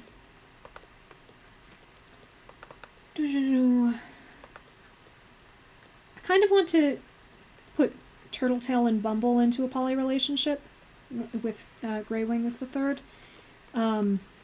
Just because Turtletail and Bumble are adorable. Oh, Leafstar Billy Storm Leafstar Billy Storm Echo Song, yes. Poly relationships are cute. Do I ship Polyleaf and Fallen Leaves? Not really, no. I think they have a great dynamic, and I adore them as friends. Hollyleaf Story is still one of my favorite books. I really like where they took it. And I like their old friends dynamic. It's really sweet. I just don't ship them as a couple. Partially because I don't ship anyone with Hollyleaf.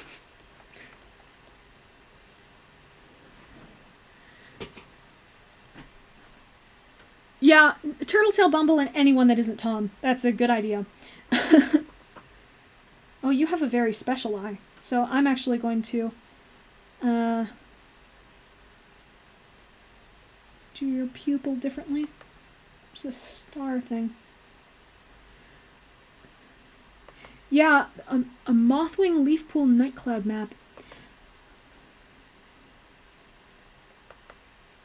I don't particularly love Nightcloud, but versions of her that are good people would make a lovely relationship, I'm sure.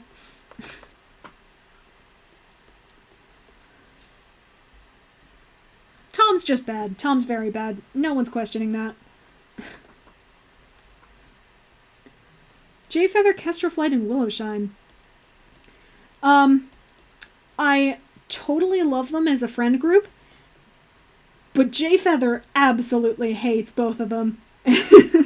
And I know we as a culture have decided that hatred, especially to over-exaggerated and unwarranted amounts, is often just a sign of deep inner love. But I genuinely don't think J Feather would get along with two people, one of whom he considers to be dumb as a rock, and the other he considers overly polite and unhelpful to him. But who's to say? It could work. Medicine cat relationships are cute. Do you like Hollyleaf? My only problem with her is she tried to poison her mother and even said she hates her, and then 4 books later she's fine and loves her mother. I do think she went through a lot in that time. Hollyleaf's story went over part of it, but I also think her general redemption was rushed, especially near the end. I don't think killing her was the right way to do that. But I still very much like Hollyleaf. She's a very meaningful character to me. Do you think Hawkheart was justified in what he did? Oh boy. So, we've only seen Hawkheart's actions through Blue Star's perspective, and she's known to be an unreliable narrator, especially where her family is concerned. But it's difficult to say. I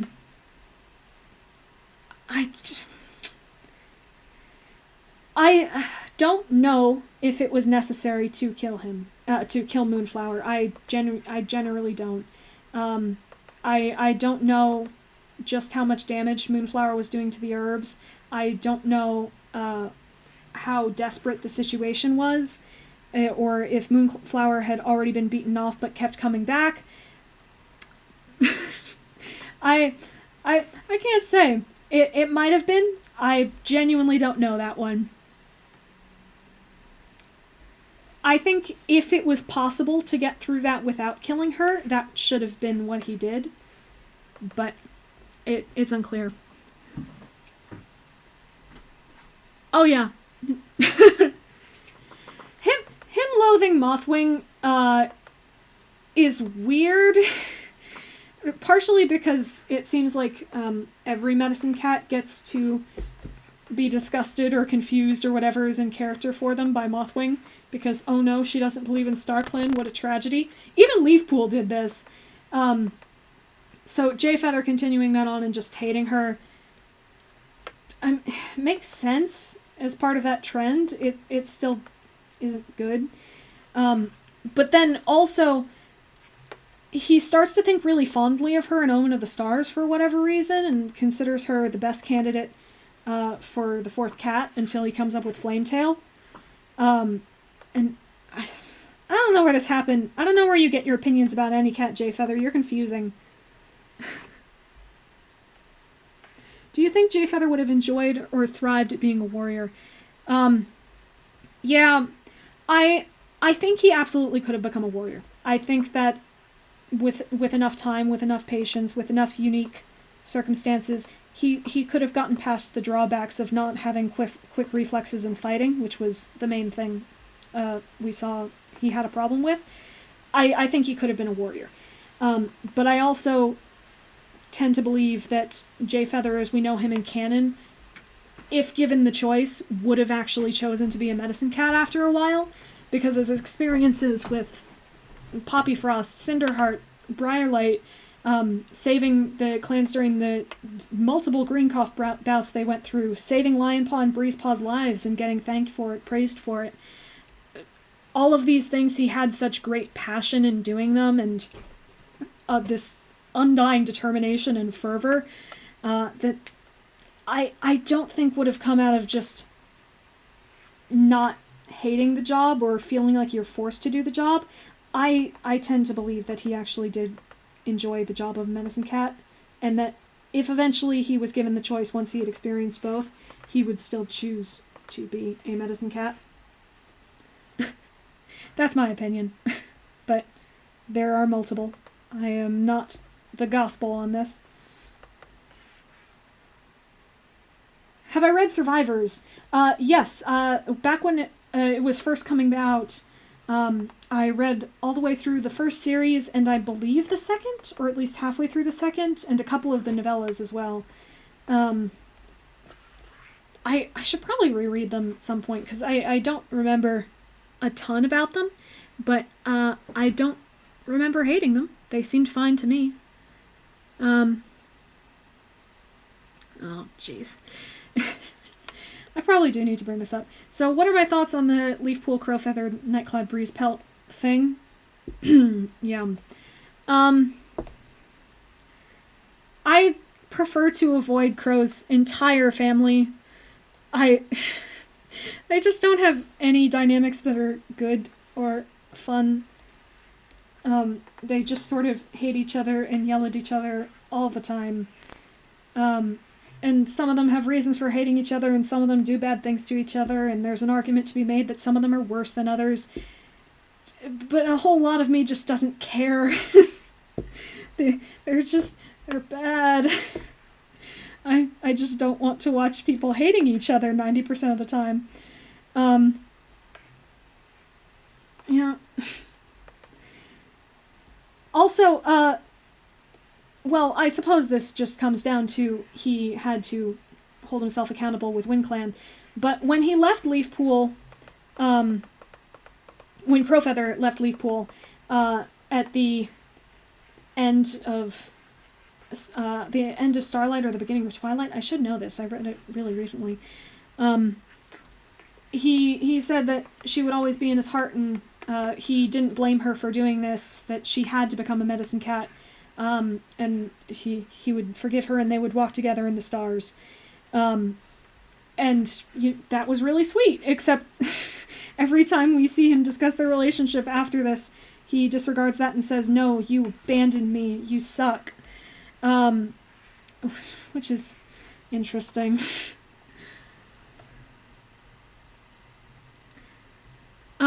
Plans for after Paws of Stars. Taking a break.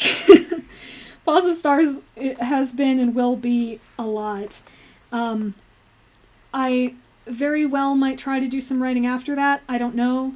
But I would take a break first. It's going to be interesting to not have that as a constant daily to-do list item.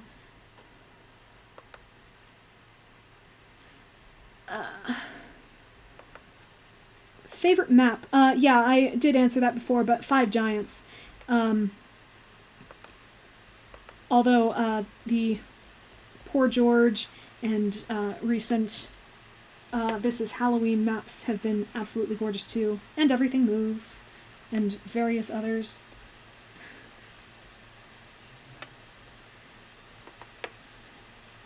Whose character development was the most rushed? I mean, probably Breeze Pelt.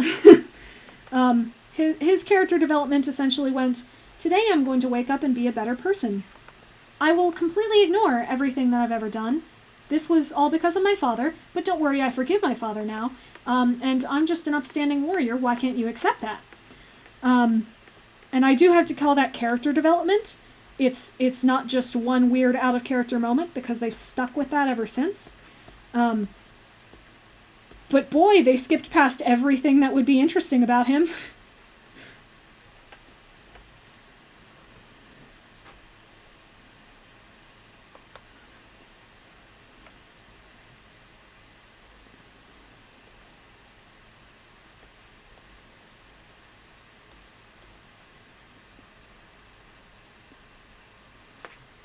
Would have been cute if Crow had joined ThunderClan after the BG, as he didn't really have much left for them in WindClan. Oh, yeah. I think it would be very nice for the final battle in The Last Hope to have included some sort of big change, instead of them just saying, wow, thank goodness, the Dark Forest is done. Now we can all go back to doing exactly what we always did before. Having them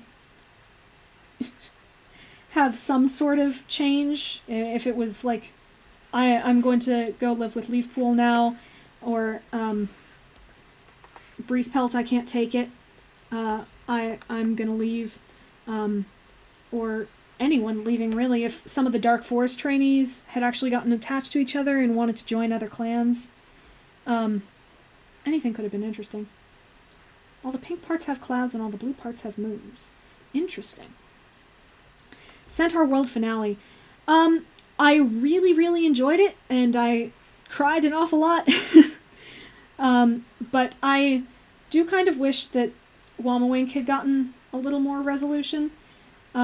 It seemed like she was still really holding on to her relationship with Horse that wasn't as strong as... she felt more for Horse than Horse did for her. And I would have liked to see her move on a little bit. Or start up her shaman training again, since she was one. By the way, anyone who has not watched Centaur World, watch Centaur World. It's a good show.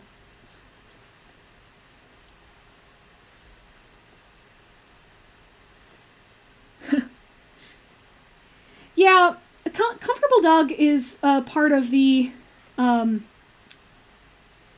what I'll categorize as Centaur World's humor. It has a very particular style that is relatively random and somewhat childish on purpose. It doesn't appeal to me personally, but I know plenty of people for whom it does appeal. Durpleton, in the entirety of Season 1, fit this category, and I did not care for him for that reason. It was Season 2 that finally changed my mind. But the show's humor is probably the one thing that I don't always care for. But the songs, the music, the story, the characters, the development between them and the relationships is all beautiful.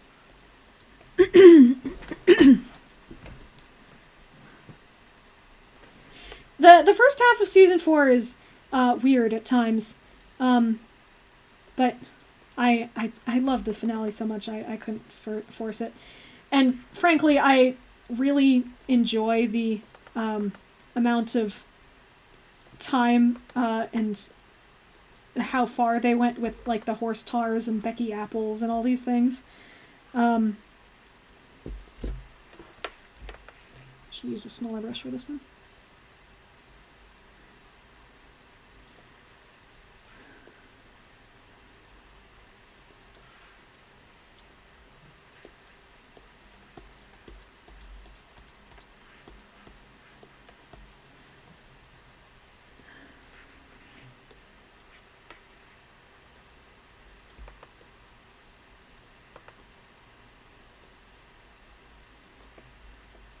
Fave writing style between the errands.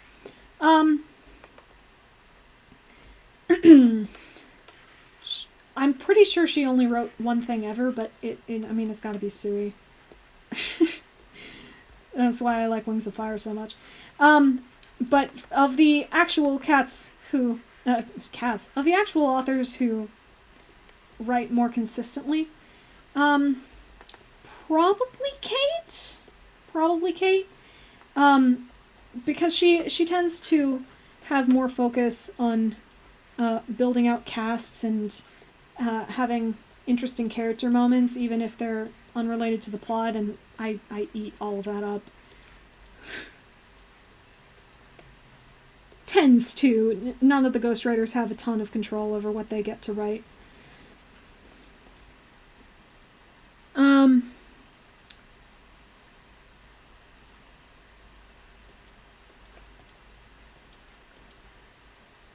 Are you using my new drawing tablet, the one I reviewed?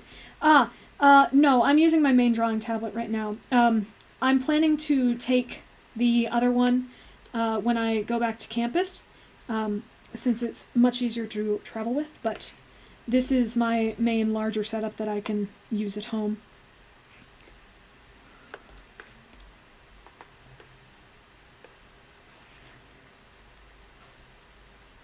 And it looks like you have some purple eyes, actually. Oh, wait, yeah, no, that's still red, though.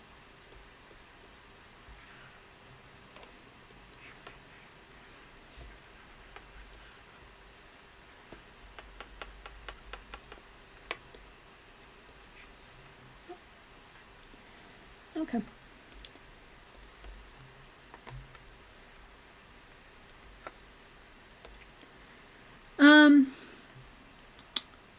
Opinion on 1 star.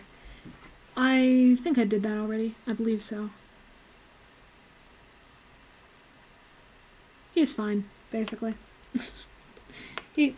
I liked him better before A Vision of Shadows, but he's fine. Oops.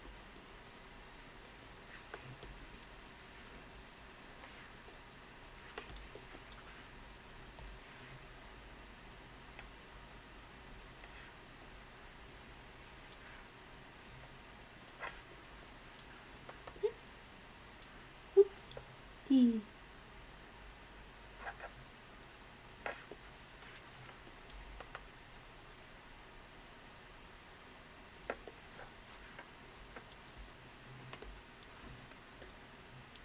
Alrighty.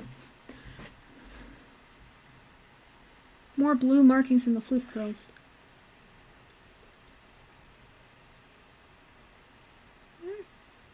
Oh, yes, you're absolutely right. It's this one. Cool. Do you think Warriors will ever have LGBT cats? As much as I want it, I kind of doubt it.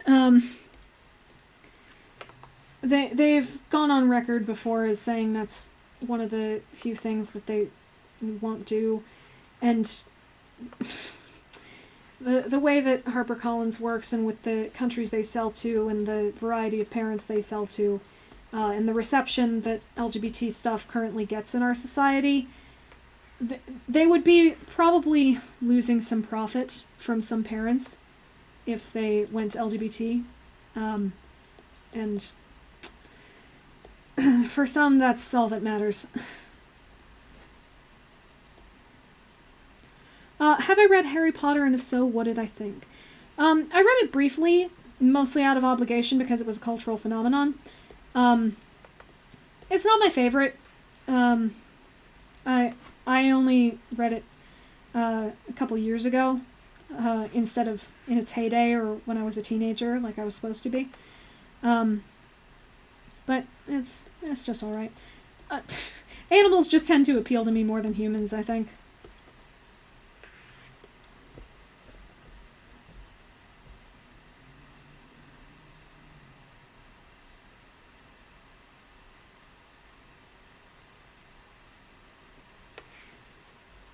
Homestuck. I read parts of it.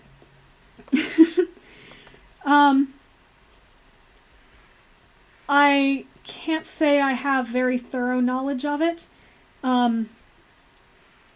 I have an inaccurate opinion that Vriska is my favorite troll, and it is solely because she's the one with the glasses, which is probably not a good enough reason, but I like glasses.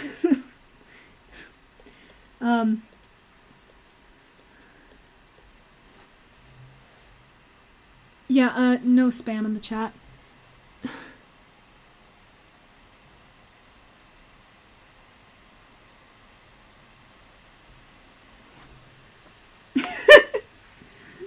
What's the laughter for?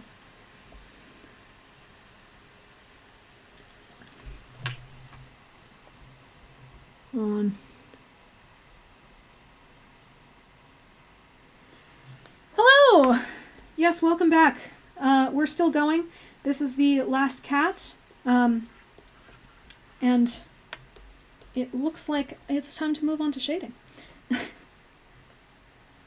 Vriska. Yes.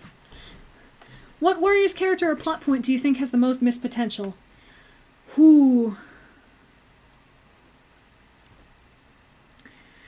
Not banned so much as she's been timed out for 300 seconds. I assume she from the name, but I may be incorrect. They're not banned, but they are not allowed to spam.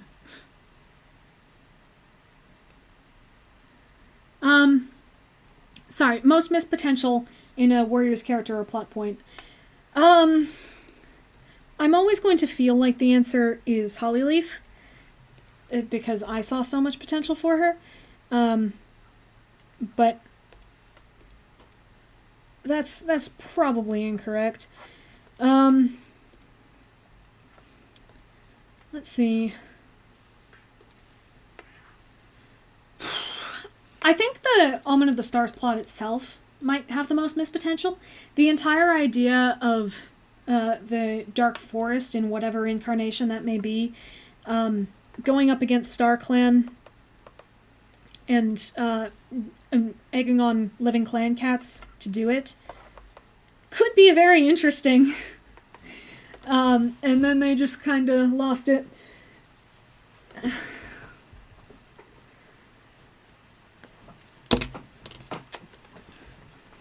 Mapleshade has a white tail? Anyway. Yeah, Mapleshade's totally my favorite because she has a white tail. If everyone had to be... Oh, shoot. If every cat had to be one color, which color? Unrealistic is fine. Like within the Warriors world?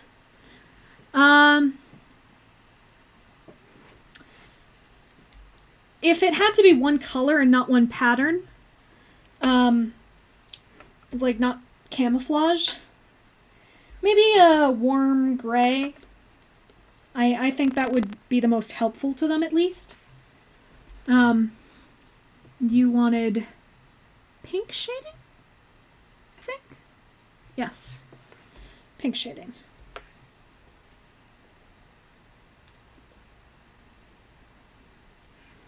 Gonna have to make this a... Well, we'll see how this works. If I set multiply on you.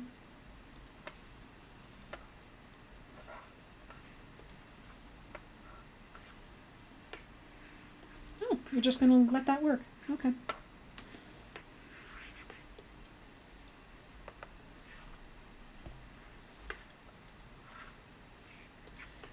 Alrighty. You were thinking that it would be cool if the end of Power 3 began. The war took place entirely in the war with the Dark Forest, and it's been a war of attrition that Dove Pont... Oh, if the war was just still going on and they had to keep fighting it. That could be really interesting. Yeah, there's a lot of interesting ways that the Dark Forest battle could have gone. What Canon had is just not one of them.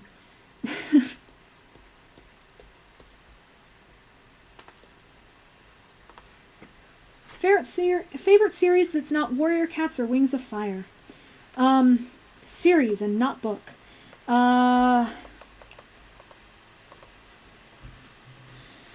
Let's see.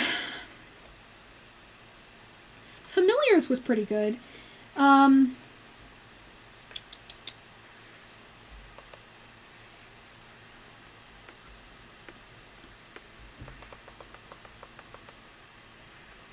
Yeah.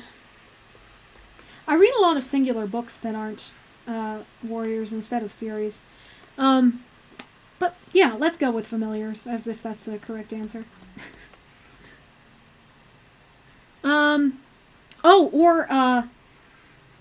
There's this series of comics by Rainer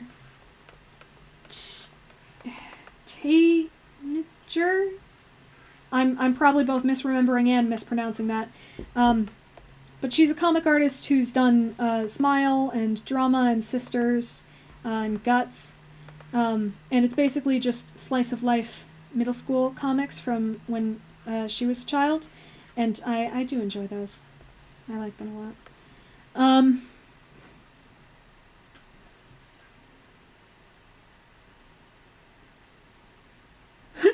Yeah, Guardians of Ga'Hoole.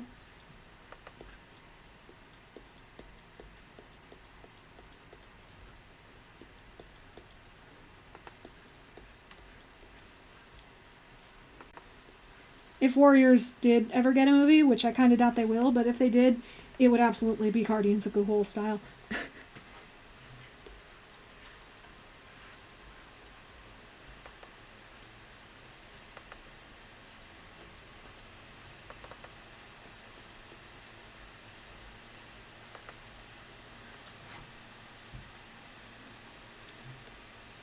Yeah, hard time telling where Breezepelt should go. I have a hard time telling where anyone should go at this point, because it seems like the rules of who gets to go to the Dark Forest are made entirely on a whim, and with no chance of reversal. So, I don't know that anyone deserves to go to the Dark Forest under that condition. Heck if I know. Probably Starclan. I think that's where he will go at this point. I don't know where he should go. He's done a bunch of bad stuff, but so have plenty of people who change their ways.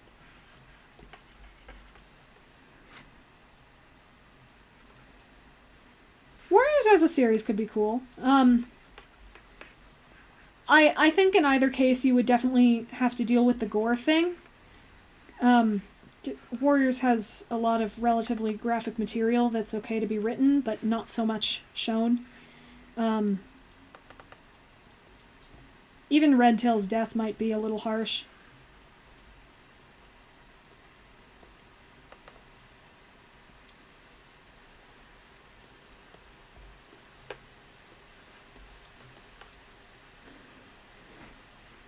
Yeah, Breezepelt really stopped being the same cat after Devilwing Silence and Bramblestar Storm ended.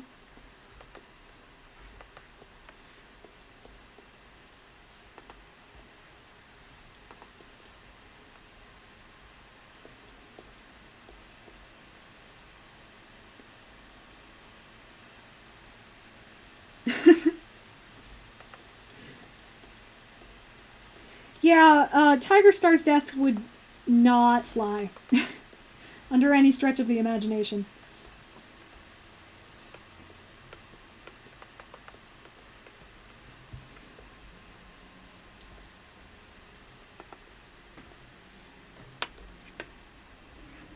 Alright, I think that's good.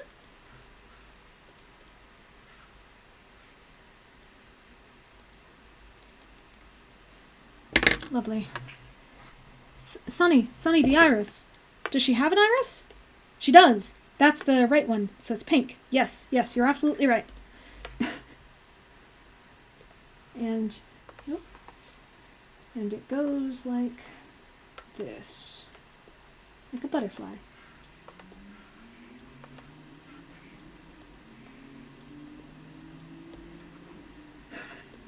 Thank you, by the way.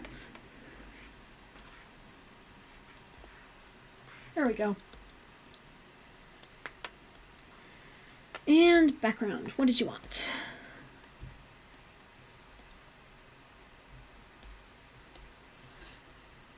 Favorite cat who didn't get to grow up before they died. Oh boy. Probably Swiftpaw, because we got to see the most of him. Badger Kid had a sweet story.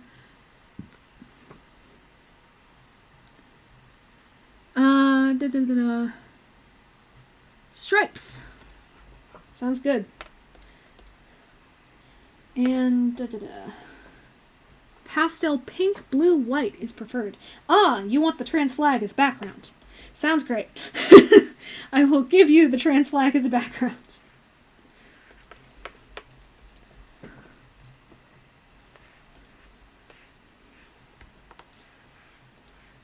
This is technically part of Stripes, but not really.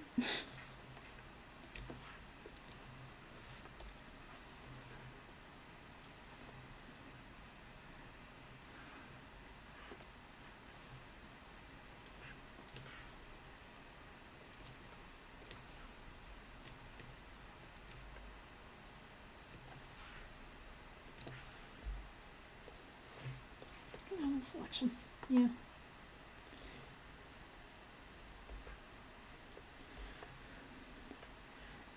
You can't, well, you technically can send a request right now, but I will be finishing up the stream as soon as I'm done with this one, so it wouldn't be filled out.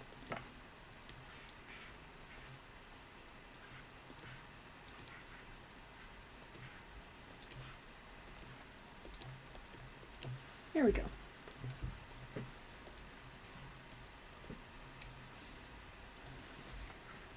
make it a little, yeah, just so her coat stands out. Cool.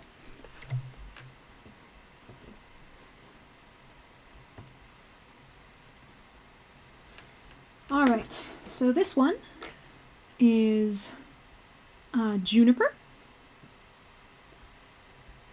Turn the background off first, actually.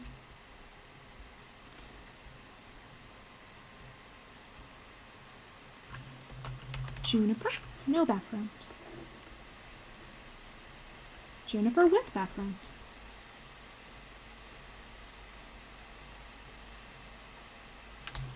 All right. And that is just about all the time I have. I'm a few minutes over, but we managed to end roughly on time. Thank you all for coming. I'm shocked by how many came. And for anyone who got your cat picked and drawn today, I will be sending it very shortly, and I will have this uploaded as soon as I possibly can. See you, everyone. Thank you for coming. Goodbye.